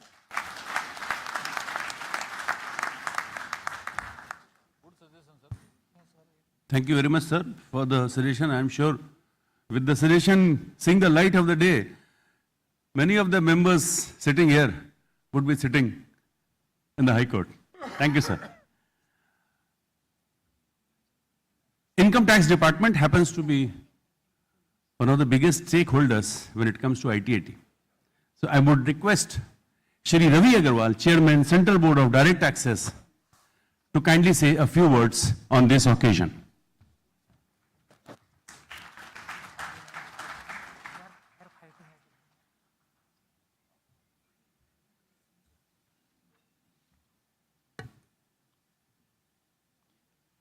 Respected Shri Arjun Ram Meghwal ji, Honorable Union Law Minister, Honorable President of the Income Tax Appellate Tribunal, Justice Shrikant V. Bhadang, Honorable Justice Ashwin Damodar Bhobe, Dr. K. Shivaram, Senior Advocate, Shri Rajpal Yadav, Vice President, Shri Mahavir Singh, Vice President, distinguished members of the bench, distinguished professionals from legal and accounts fraternity, senior colleagues from the Income Tax Department, ladies and gentlemen. A very good afternoon to all of you. It is both an honor and a privilege to be with you at this prestigious conference of the Income Tax Appellate Tribunal. Since yesterday, this forum has witnessed enriching and forward-looking deliberations that reaffirm our collective commitment to building a robust, fair, and progressive tax administration. ITAT, as the oldest tribunal in the country, has played a foundational role in shaping the way disputes are adjudicated in India. As a final fact-finding authority in the income tax hierarchy, its contribution to the evolution of direct tax jurisprudence is profound and enduring. Its work has guided not just the department, but helped in broader understanding of tax laws in the country. For many of us in the tax administration, the ITAT has long been a steady institution, one that we may not always agree with, but one we deeply respect. Every order passed by the Honorable Tribunal while resolving a dispute also sends a signal to the taxpayers, tax administrators, and to the system about the boundaries of acceptable interpretation. CBDT deeply values this institution and its role in promoting legal certainty, encouraging voluntary compliance, and strengthening the legitimacy of tax administration. As we know, tax administration today is evolving at a very rapid pace. The Income Tax Department has, over the past years, undergone significant transformation. We have increasingly become technology-driven. E-services have expanded across the board, from filing of returns to refunds to faceless assessments. And it is just not only about digitization. It's also about a mindset shift, about how we deliver public service in a more accountable and citizen-centric manner. A major milestone has been faceless assessment and faceless schemes, which we have fundamentally changed the way we interact with the taxpayers. And we take pride in the fact that India is a pioneer in this approach and a model that is being studied for replication in other sovereigns. Faceless assessment, while eliminating personal interface, has introduced dynamic jurisdiction concept and has made decision-making fully document-oriented. Similarly, faceless appeal schemes have brought a new dimension towards appellate function. And at present, it is at the CIT appeals level, but this could be expanded. Substantial appeals have already been disposed of through this platform. In this context, may I suggest that we consider integrating ITAT outcomes with the department e-systems for better service delivery and for optimizing timelines. Expectations from the stakeholders have grown, and that's fair. Taxpayers now look for transparency, speed, and fairness. They want a system that is efficient and easy to navigate. And they want it delivered with a sense of trust. As I mentioned, in many respects, we have transformed. India's direct tax system today stands on a strong footing. And just to provide a landscape of the direct tax administration today, we service about 75 crore PANs, out of which about 9 crore income tax returns are being filed by the taxpayers. More than 35 lakh deductors report more than 225 crore TDS transactions, besides reporting entities who are reporting more than 100 crore transactions. The annual information statement is being compiled for more than 40 crore PANs, and 26AS is generated for more than 14 crore PANs. The reporting agencies cut across central and state governments, individuals, trusts, MSMEs, and corporates, not besides international corporations and MNEs. On global benchmarks also, we are doing well. We communicate close to 99.5%, if not 100%, through emails and online mode. While it has eased the process in majority of the cases, at times it also throws up challenges both for the taxpayers and the tax department. As we know that the entire income tax returns that are being filed are being processed through technology-driven solutions. Essentially, what is the concept behind it? The tax department has reduced English sentences in the tax statute to mathematical formula. And that's a big thing. Last session I was attending, and naturally the deliberation was multiple interpretations or scenarios that were emanating out of section 5, 6, and 9, etc. So these are scenarios that are emerging. The new concepts would emerge, right? And the technology, the software has to take care of it. And there I would seek the help and support of the tax professionals and the taxpayer community to help us in identifying those scenarios so that the software could be made more robust and easy. It needs to be appreciated that as against manual systems, where application of laws was on case-by-case basis, especially in procedural matters, and therefore there was more flexibility. In technology-driven processes, any interpretation or change in interpretation cannot be done in peaceful manner.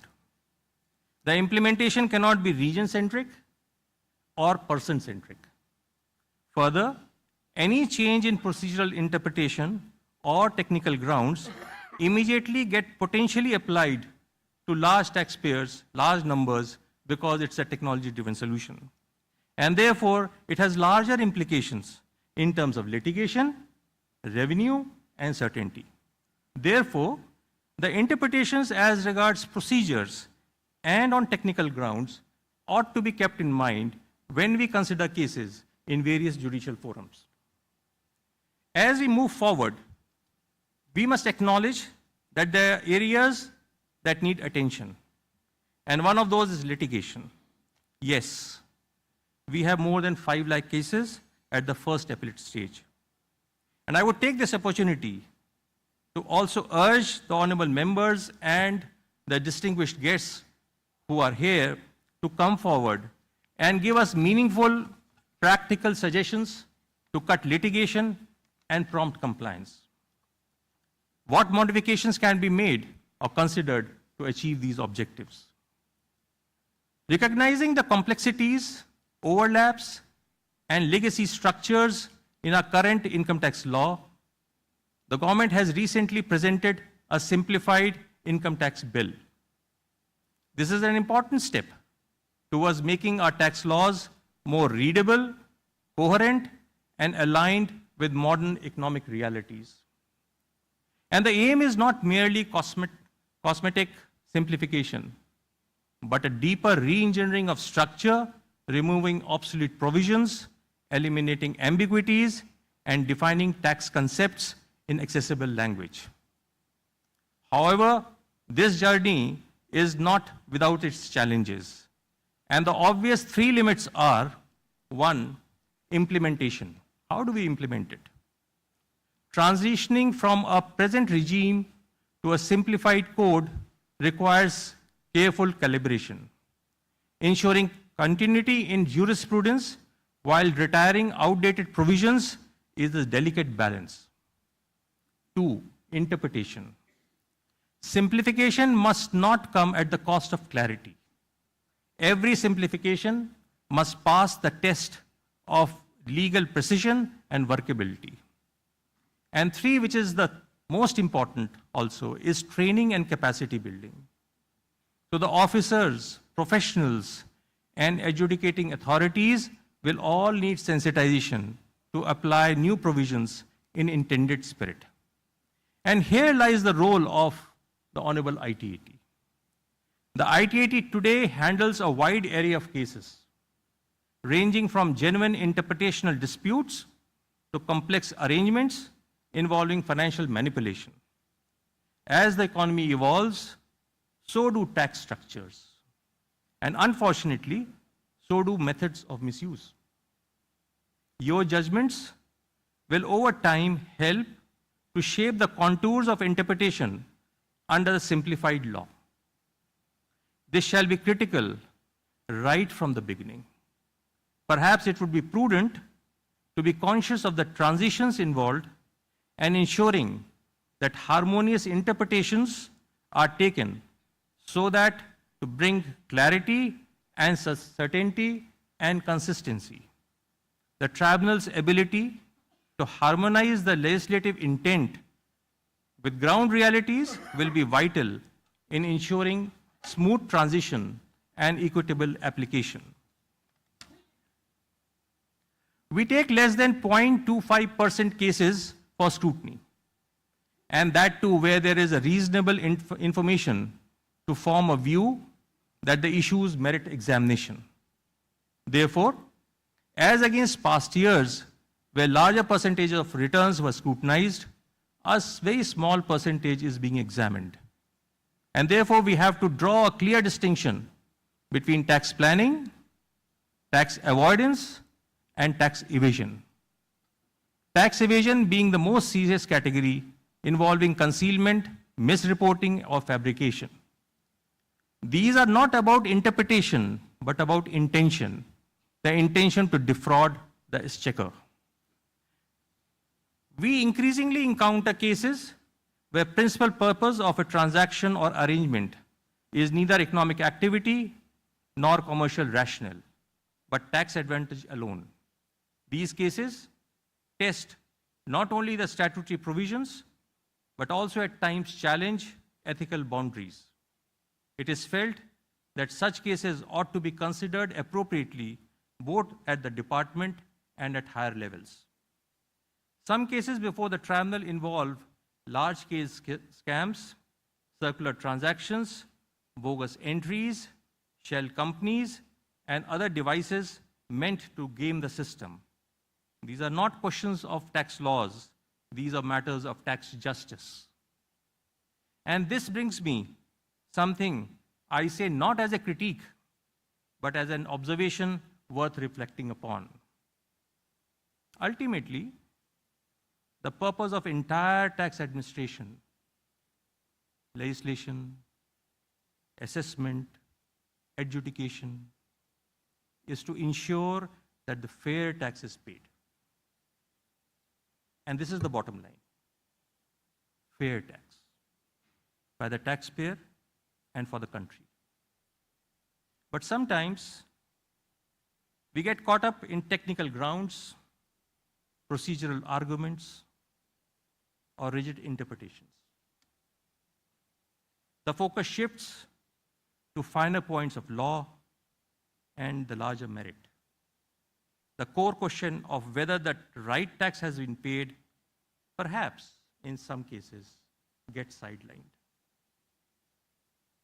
And in that process, there is a real possibility that the system might be losing out on what I would call country's fair tax. It's not about who wins the case. It's about whether justice has been done in substance. It becomes all the more important because the decision of the tribunal has persuasive and binding impact on similar cases, thereby having substantial revenue implications.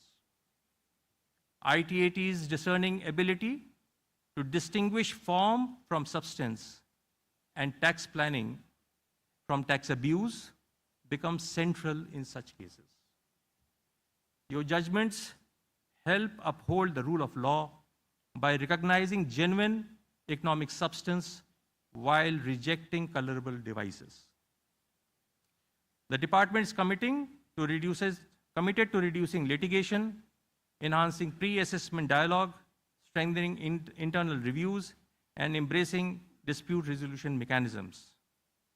I wish to reiterate that the ultimate objective of both the department and the ITAT is aligned. That is to uphold the law, protect taxpayer rights, and ensure that the revenue is collected with justice. Let me take this opportunity to express once again the department's deep appreciation for the institution of the tribunal. My thanks to the Honorable President and the organizing team for curating such a meaningful and timely conference. The themes discussed here will echo far beyond these halls, in the courtrooms, assessment units, and policy meetings. Let us move forward in the spirit of cooperation, innovation, and unwavering commitment to the constitutional ideals that we serve. Thank you all. Jai Hind.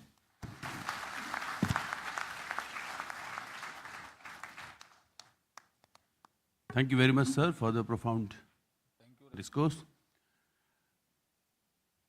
Ladies and gentlemen, it is indeed a privilege to have on a stage Justice Ashwin Damodar Bhub, Honorable Judge of Bombay High Court. Sir, I would request you to kindly come and say a few words, sir. Thank you, sir.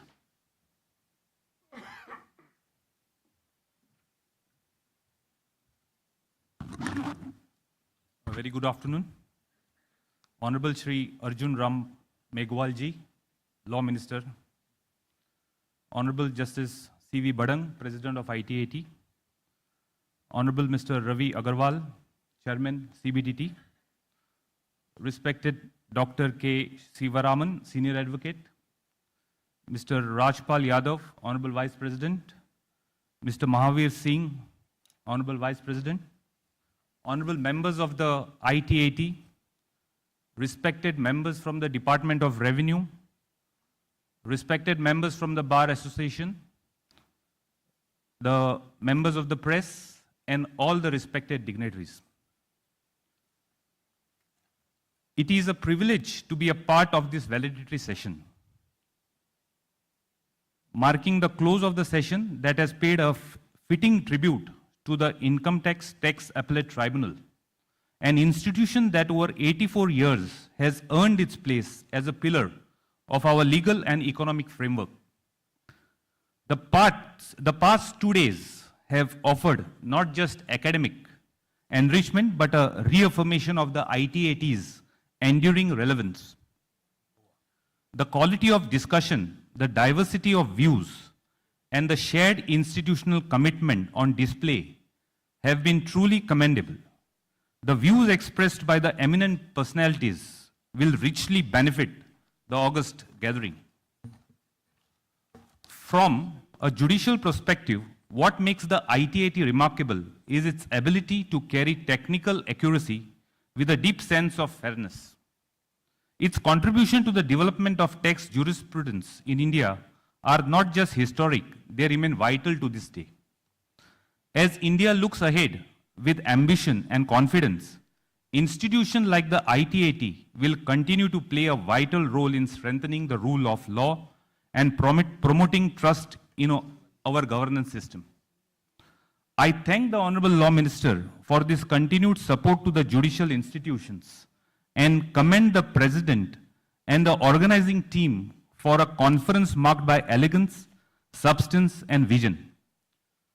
It was indeed a pleasure for being a part of this conference where I've met various dignitaries, members, the vice presidents from the different parts of the country, and sharing their experience or sharing my experience with them was really an honor.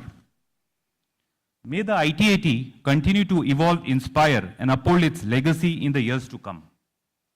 Before parting, because we all know that you all are eagerly waiting for the respect of the Honorable Law Minister, as a Goan and from the heart of a Goan, I would say, Dev Bare Karu. What I mean is, God bless you all. And thank you. Jai Hind.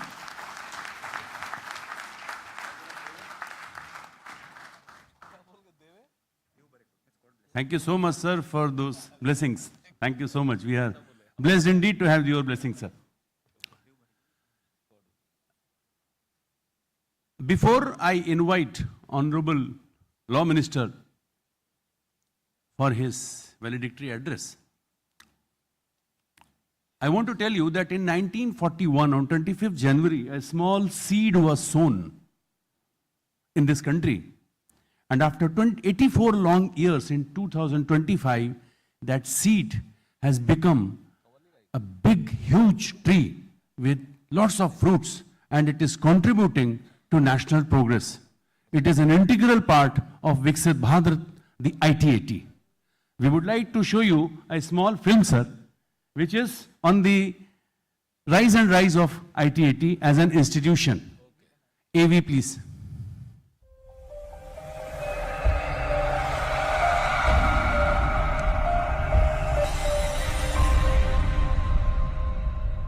Time is often counted in years, but legacies, they're etched in moments of illumination.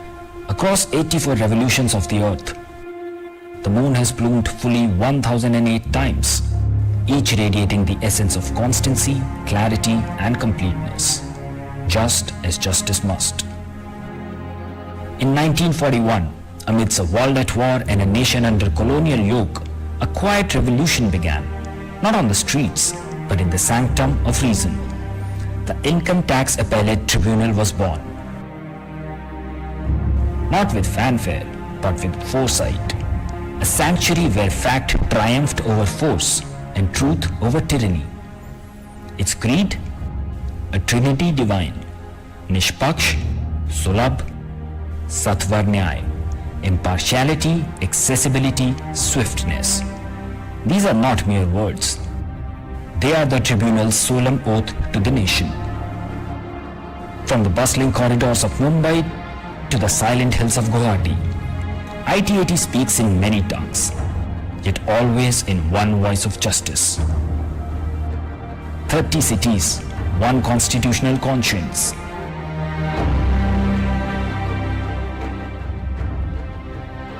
Each full moon since 1941 has seen the tribunal scripting a saga of interpretive clarity, of fiscal balance, of jurisprudence shaped with intellectual precision. One of the richest tax archives in the democratic world. As the final fact-finding body in the tax appellate system, ITAT is neither ornamental nor optional. It is the judicial conscience of India's fiscal fairness. Behind every order lies a mind. Behind every mind, a mission, members, registry, clerks, and council, the unnamed architects of this institution's quiet excellence. A symbol of institutional grace, its judgments form part of our constitutional inheritance. Mother of tribunals के रूप में प्रतिष्ठित ये संस्थान देश की कर न्याय प्रणाली की एक मजबूत एवं निष्पक्ष आधारशिला रहा है. As the final fact-finding authority in the tax appellate hierarchy, the tribunal has played a pivotal role in ensuring that complex tax disputes are educated with intellectual rigor institutional independence and procedural fairness. As India marches on its journey to become Viksit Bharat by 2047, ITAT's role in delivering justice and time-bound dispute resolution within the direct tax ecosystem is more crucial than ever. Since its establishment in 1941, the ITAT has played an exemplary role in resolving direct tax disputes by delivering high-quality judgments, thereby making its motto of Nishpaksh Sulabh Satvar Nyay a reality.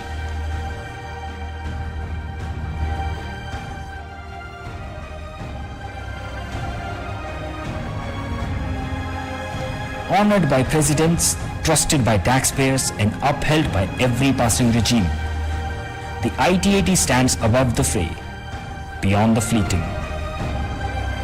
The tribunal is not frozen in time, it flows with it. From pen to pixel, from volume to virtual, ITAT rewrote the grammar of justice, digitally and decisively.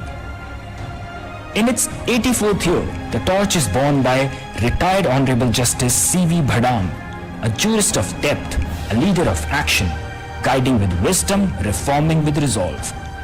And so, the tribunal gathers under a coastal sky, with sand beneath and stars above, to celebrate not just an anniversary, but an idea that justice, like the ocean, is deep, boundless, and ceaseless. Income Tax Appellate Tribunal since 1941. Nishpaksh Sulabh Satvar Nyay.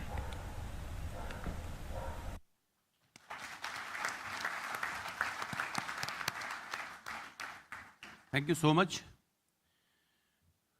देवियों सज्जनों, मुझे पता है हम सब आतुर हैं, व्याकुल हैं माननीय न्याय मंत्री जी के भाषण के लिए। I would request honourable Shri Arjun Ram Meghwal ji to kindly deliver his valedictory address.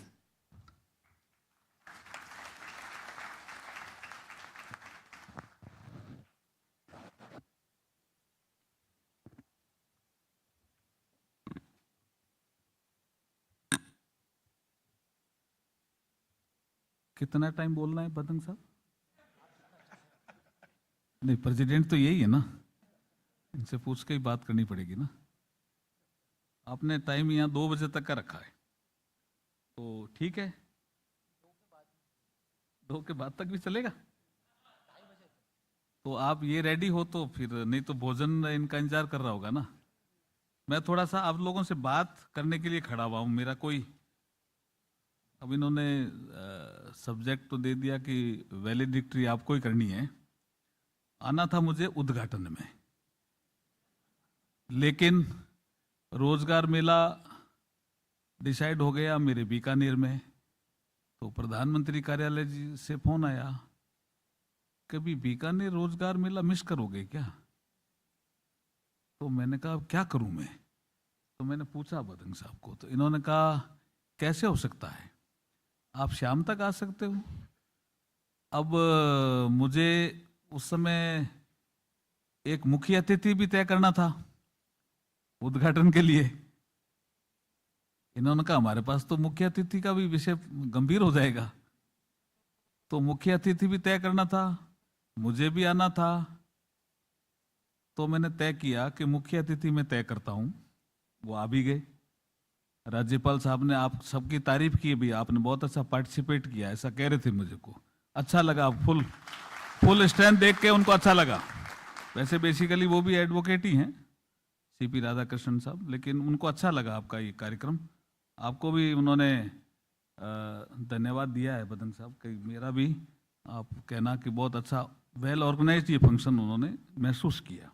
तो एक तो वो विषय ठीक हो गया, फिर दूसरा विषय भी ठीक हो गया। बदंग साहब पता है आपको, मुझे सुबह कुछ कहना था तो मैंने कल्चरल इवेंट नाइट में कह दिया आपको। आपको समझ में आया क्या कुछ? कल कल्चरल इवनिंग जो हुई है ना, वैसे कल्चरल इवनिंग अपने बहुत लोगों ने अटेंड की होगी, लेकिन कल जैसी कल्चरल इवनिंग बहुत कम देखने को मिलती। तो वो काम भी हो गया, और तीसरा आपने समापन भी मेरे से ही करवा रहे हो, तीसरा भी हो गया। बहुत बहुत धन्यवाद आपको। ये ऑल इंडिया मेंबर्स कॉन्फ्रेंस कहलाती है, ऐसा मुझे बताया गया है। इस अवसर पर उपस्थित हमारे बदंग साहब प्रेसिडेंट ITAT, हमारे जस्टिस अश्विन दामोदर भोबे साहब जज बॉम्बे हाई कोर्ट, हमारे रवि अग्रवाल जी चेयरमैन CBDT, हमारे के शिवराम जी senior advocate, Rajpal Yadav ji vice president और महावीर सिंह जी वाइस प्रेसिडेंट, सभी आप मेंबर्स अधिकतर आए हैं। मेरे को बताया गया कि 103 मेंबर्स यहाँ आ गए, तो ये तो बड़ी बात है आपके लिए। और मुझे बताया गया कि एडवोकेट्स भी 170 के से ज़्यादा आ गए, ये भी एक बड़ी बात है। और जो डिपार्टमेंटल रिप्रेजेंटेटिव होते हैं वो कई बार कम आते हैं, पर यहाँ संख्या उनकी भी अच्छी आ गई है, 30 के करीब आ गए हैं। और जज साहब भी आ गए हमारे, और CBDT के चेयरमैन साहब भी आ गए, तो एक अच्छा कार्यक्रम कुल मिला के हो गया। अच्छा, ये आप बताएंगे क्या, मैं थोड़ा सा जानना चाह रहा था, मैंने बदंग साहब से भी पूछा था, आपने इसका नाम कॉन्फ्रेंस दिया, तो आपको पता है आजकल 3-4 नाम कॉमन चलते हैं, कॉन्फ्रेंस, सिंपोजियम, सेमिनार, वर्कशॉप, तो इसका कॉन्फ्रेंस नाम क्यों दिया? कोई एक आधा आदमी बताएगा? कि मैं समाज के लिए खड़ा हुआ हूं, मैं ऐसे ही बोलता रहूंगा, 2 बजे तक का मेरे को टाइम दिया है, तो आपको बोर नहीं करूंगा। कॉन्फ्रेंस ही क्यों किया है? हाँ बता दीजिए, नाम परिचय भी दे दीजिए। संजय जी बोलिए, कलकत्ते से आते हो, कॉन्फ्रेंस क्यों दिया?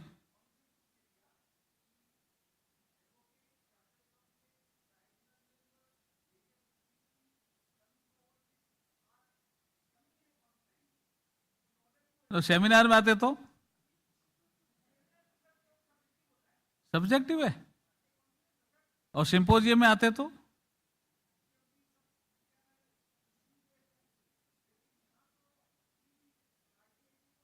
और कोई? संजय जी ने अपनी बात कही, अच्छा संजय जी बैठिए, थैंक यू। और कोई?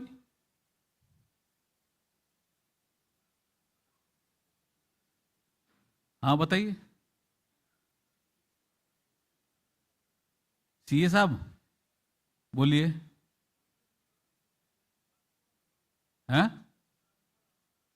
कन फॉर अमंग अस,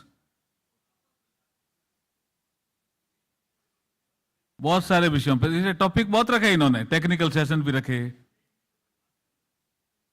और फिर उसके बाद निचोड़ निकालें कुछ, ये तो होगा कि नहीं होगा?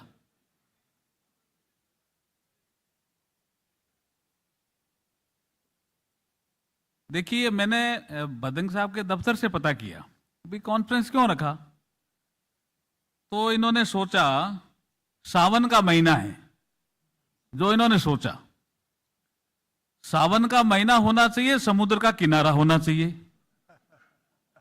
क्योंकि समुद्र मंथन से ही अमृत निकला था, नहीं निकला था क्या?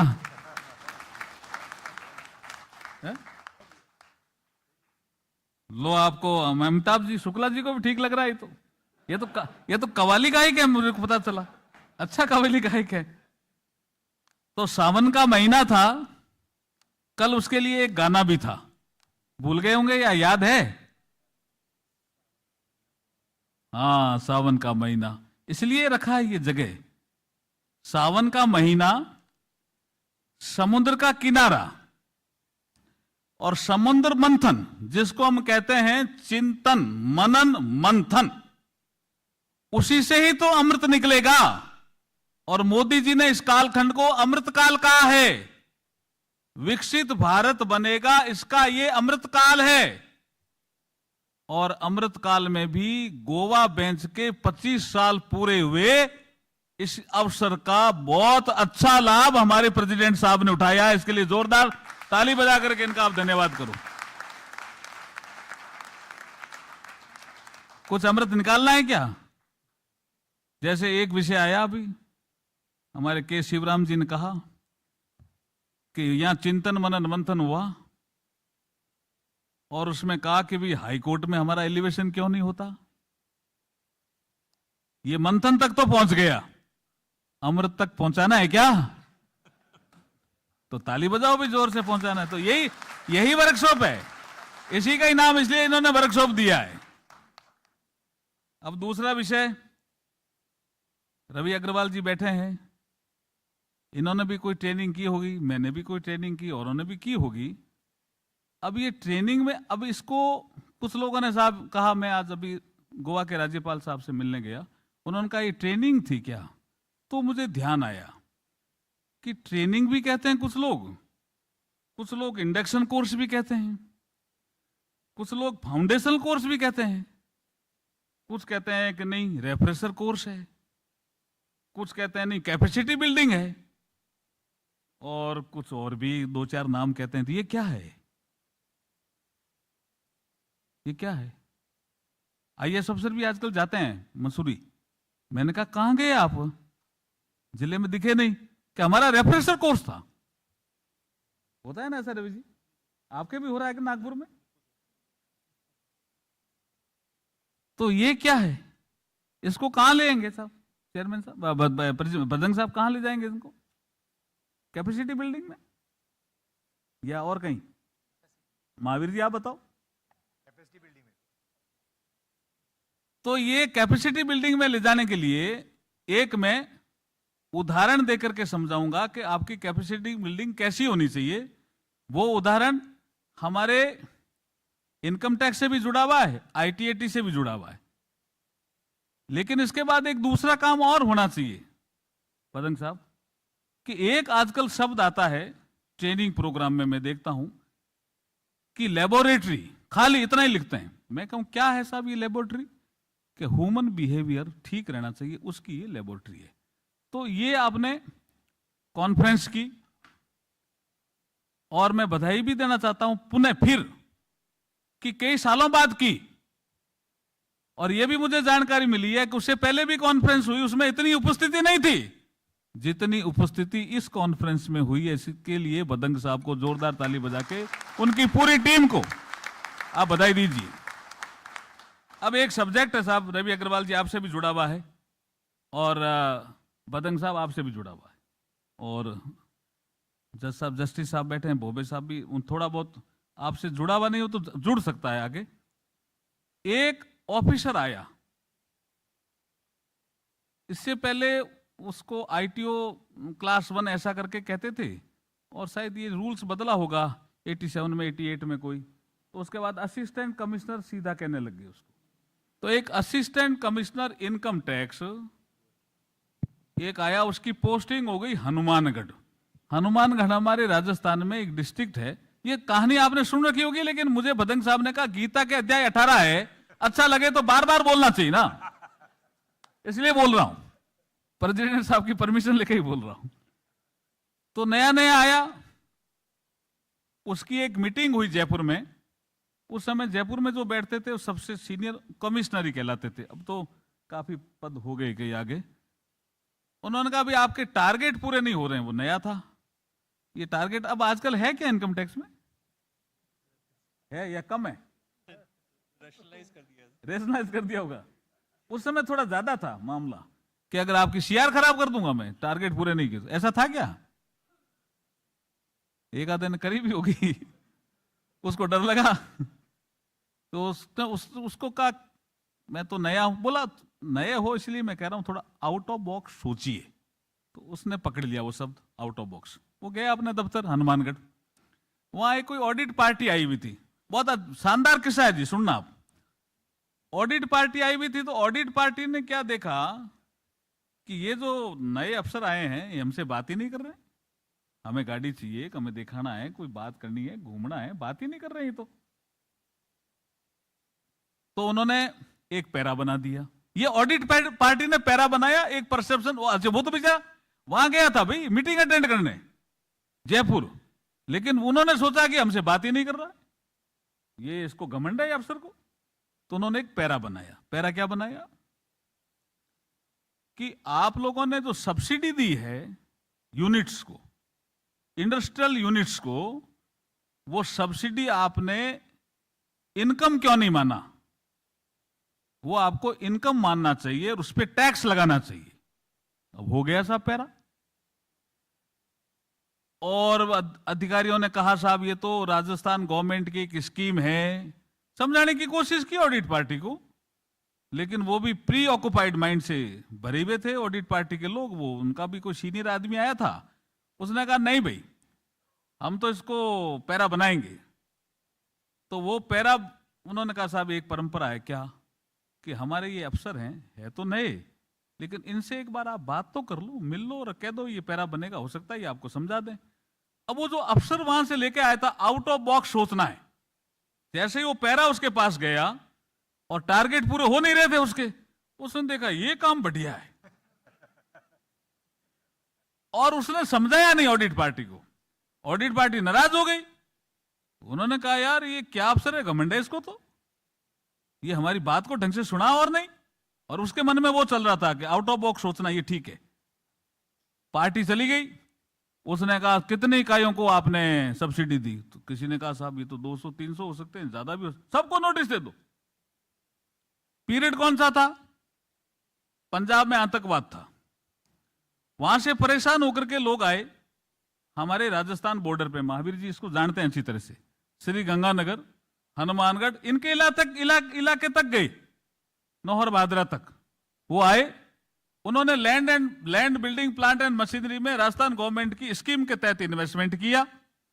इन्वेस्टमेंट करने पे उनको 15% सब्सिडी मिलनी थी। सपोज करो 1 करोड़ किसी ने इन्वेस्टमेंट किया तो उसको 15 लाख सब्सिडी मिली। अब वो तो सब रिकवरी निकल गई और उसने कहा मैं फैक्ट्री बंद कर दूंगा। क्या समझ रखा है? हंगामा हो गया। हंगामा हो गया तो ये लोग मिलकर के गए कलेक्टर के पास। कलेक्टर ने कहा भाई मैं क्या करूंगा, मेरा तो ये कोई काम है नहीं।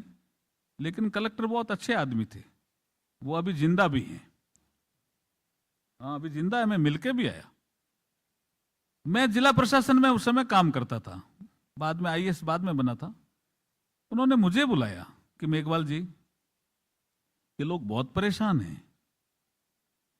तो मैंने कहा अपने को क्या करना चाहिए कि अपने को इनकी सपोर्ट में कुछ करना चाहिए, नहीं तो बहुत परेशान है। ये इधर पंजाब में परेशान हुए, अब यहाँ आ गए और यहाँ ये इनकम टैक्स डिपार्टमेंट ने कोई नोटिस जारी कर दिया आपकी फैक्ट्रियां बंद कर देंगे, आप पेमेंट करो, आपका टैक्स वसूली का विषय, नहीं तो फैक्ट्रियां बंद कर देंगे, ऐसा कुछ विषय आया है। हमारे एसडीएम भी कुछ कह रहे हैं कभी अब इनकम टैक्स का नोटिस है तो क्या करें। इनकम टैक्स एक्ट 1961 में पता नहीं कौन से धारा के तहत निकला था, वो निकल गया। तो मैंने कहा क्या करना चाहिए, कि प्रयास करो। अब मेरे से तो वो जूनियर ऑफिसर ही थे, लेकिन उन्होंने बात ढंग से की नहीं। उन्होंने कहा नहीं मैंने निकाल दिया। मैंने कहा क्या करें अब? मैंने फिर कहा उनको, तो उन्होंने कहा यार कमिश्नर से मिल सकते हो क्या? तो मैं जयपुर आया, कमिश्नर से मिला।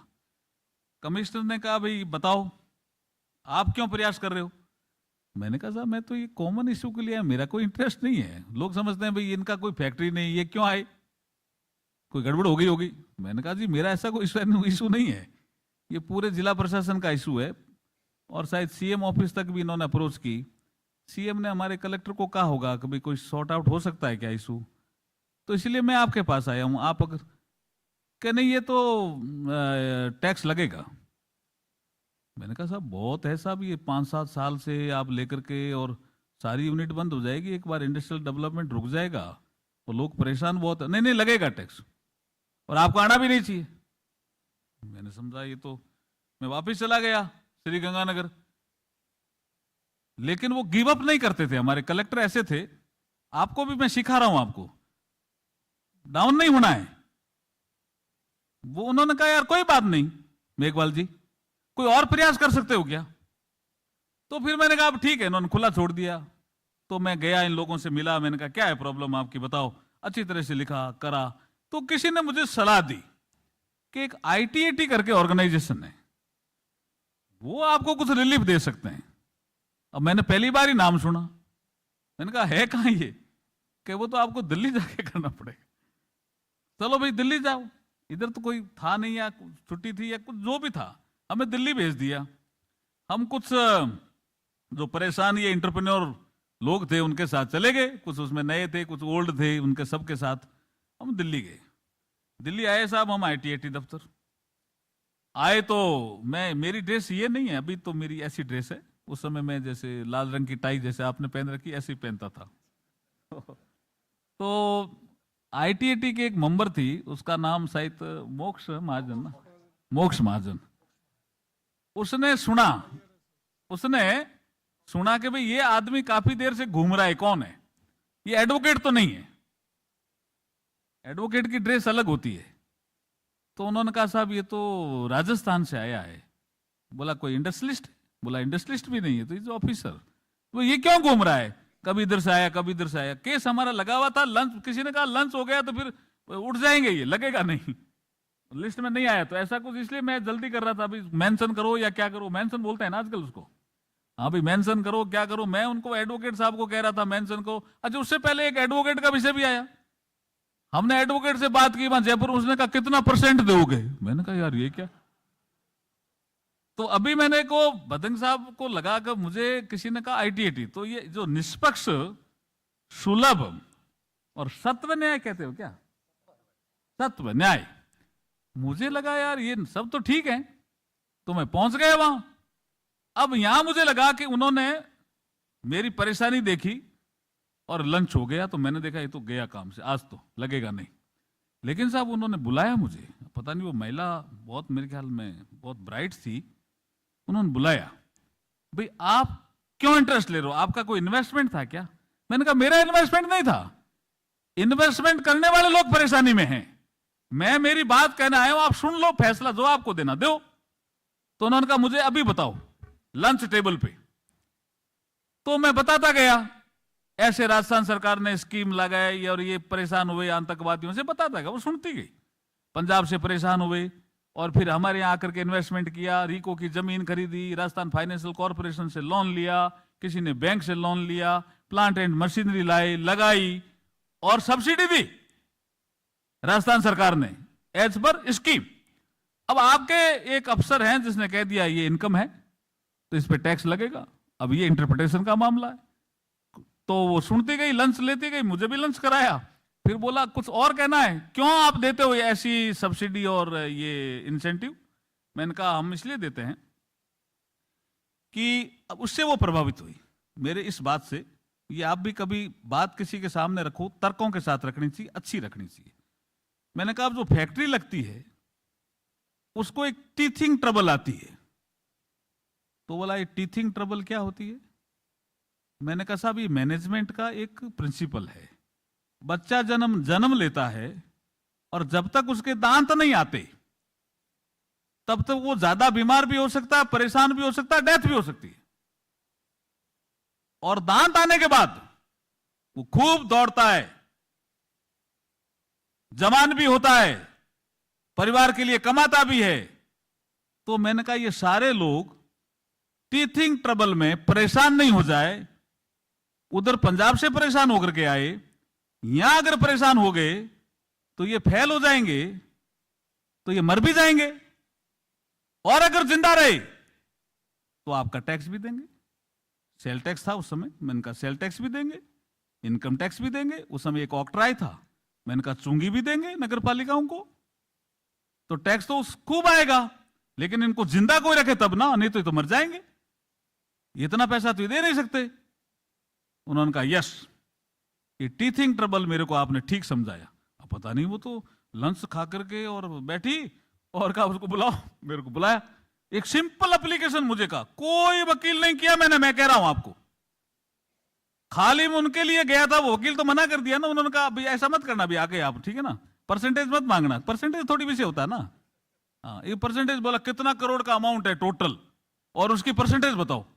ये परसेंटेज वाला नहीं है, अपनी फीस तो बतानी चाहिए, लेकिन परसेंटेज तो वेग हो गया ना एक टर्म। क्यों बदन साहब, आज की ट्रेनिंग का पार्ट है ये परसेंटेज वेग है। हाँ, इसको नहीं कहना अपने को आगे।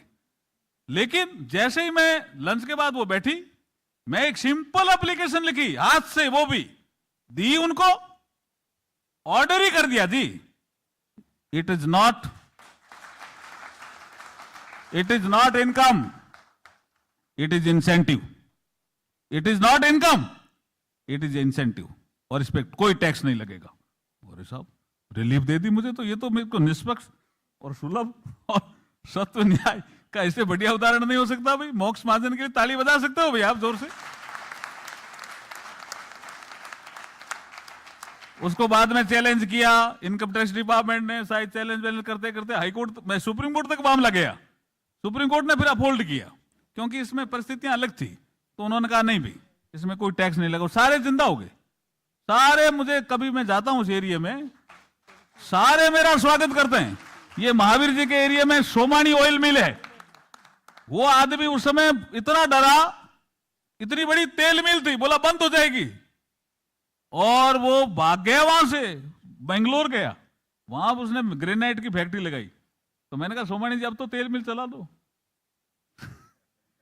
तो ये कई बार इस तरह का विषय होता है। अब इससे क्या सीखना चाहिए?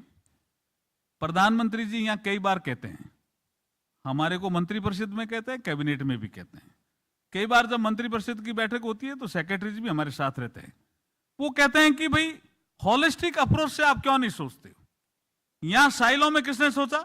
ऑडिट पार्टी ने, साइलो ने सोचा भी हमारा काम है, देखा ही नहीं आगे क्या होगा भाई, आगे क्या आफत आने वाली है, सोचा ही नहीं, ऑडिट पेरा बना दिया। वो असिस्टेंट कमिश्नर था, उसने भी, साइलो ने सोचा भाई, मेरे कमिश्नर ने कह दिया आउट ऑफ बॉक्स सोचो, मैंने तो सोच लिया आउट ऑफ बॉक्स, मेरा टारगेट पूरा हो जाएगा। इतना ही काम था क्या जीवन में? खाली टारगेट ही पूरा करना होता है क्या? उसने भी साइलो में सोचा। उसके बाद मैं कमिश्नर से मिला, उन्होंने साइलो में नहीं सोचा, नेगेटिव सोचा। अरे भाई आपके पास कोई नागरिक आ रहा है, उसको पूछिए भी आप क्यों आए हो? आप उससे ये पूछते हो आपका क्या इंटरेस्ट है? मेरा इंटरेस्ट है? ये नहीं पूछना चाहिए था उनको। वो है भी नहीं, और मैं तो उनके पास जाके कह के भी आ गया, अब है नहीं वो।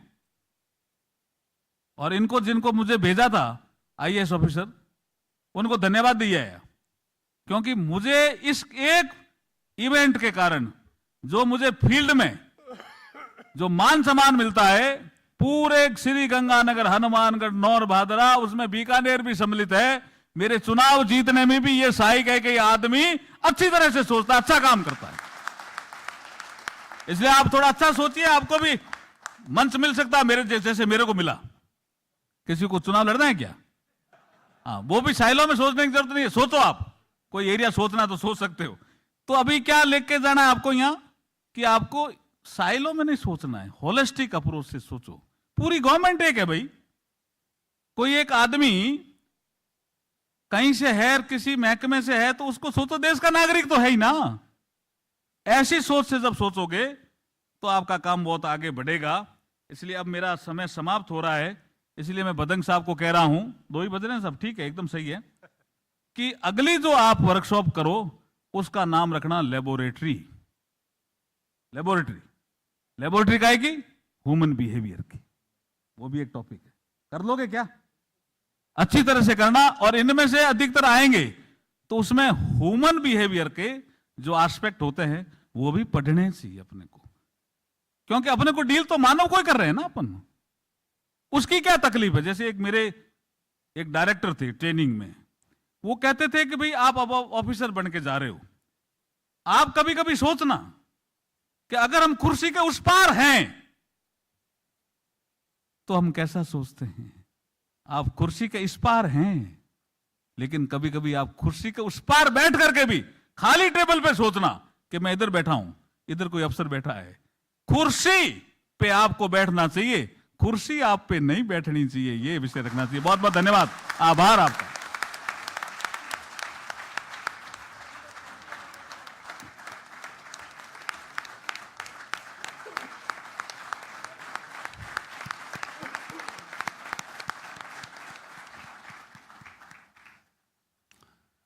धन्यवाद सर, एक बार फिर आपने अपने मनमोहक अंदाज में हम सबको भावविभोर कर दिया। बहुत बहुत आपका कोटि कोटि धन्यवाद sir.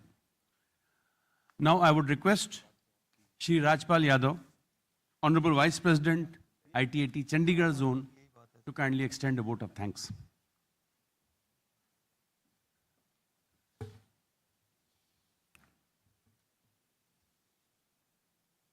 Good afternoon, everyone. I am honored to stand here on behalf of ITAT to convey heartfelt gratitude. Sir, if I may apprise, Madam Mox Mahajan was also an IRS officer and an accountant member in the tribunal. She was the trustee of a charitable eye hospital in GK. Probably now she is no more. She is no more. But when I joined in when I joined in 2001, she retired few years back, 2 or 3 years back. But I met her. First of all, I thank Honorable Minister of Law and Justice and Parliamentary Affairs, Sri Arjun Ram Meghwalji, for accepting our invitation and gracing the occasion. Sir, your insights have truly inspired us today. I thank Justice Ashwin D. Bhub, Judge Bombay High Court, for sparing his valuable time and sharing his views with us. I thank Sri Ravi Agrawalji, Honorable Chairman, CBDT, for sparing his valuable time and attending this conference, especially for apprising his views to all stakeholders about various steps are being taken for betterment of tax administration. I thank Honorable President Sri Justice Chandrakant V. Badingji for organizing such a wonderful conference and giving me an opportunity to stand here. I thank all the dignitaries and speakers who have attended this conference and shared their valuable thoughts with the stakeholders. I thank Dr. K. Shivaram, Senior Advocate, Bombay. I especially thank to Sri Ranjan Chopra ji, Special Secretary and Financial Advisor, Ministry of Law and Justice, and Sri Ajay Arora ji, Joint Secretary, and other officers of the Law Ministry who have timely helped us in according various approvals for making this conference a grand success.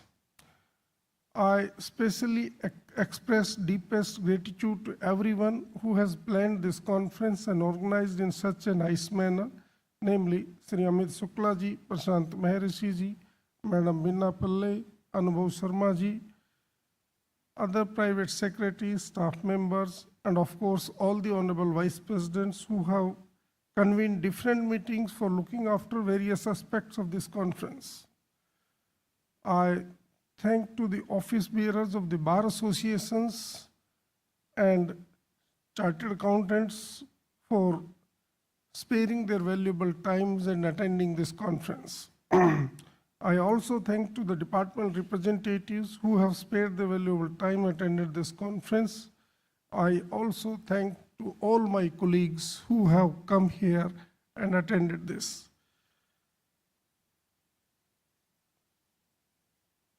I thank all other persons who have helped us for successfully organizing this. Thank you, everyone.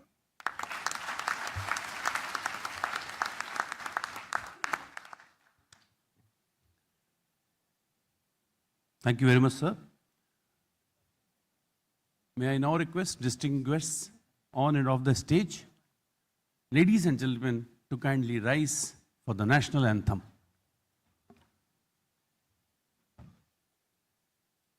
जनगण मन अधिनायक जय हे भारत भाग्य विधाता पंजाब सिंध गुजरात मराठा द्राविड उत्कल बंगा विंध्य हिमाचल यमुना गंगा उच्चल जलधि तरंगा तव शुभ नामे जागे तव शुभ आशीष मांगे गाहे तव जय गाथा जन गण मंगलदायक जय हे भारत भाग्य विधाता जय हे जय हे जय हे जय जय जय जय हे।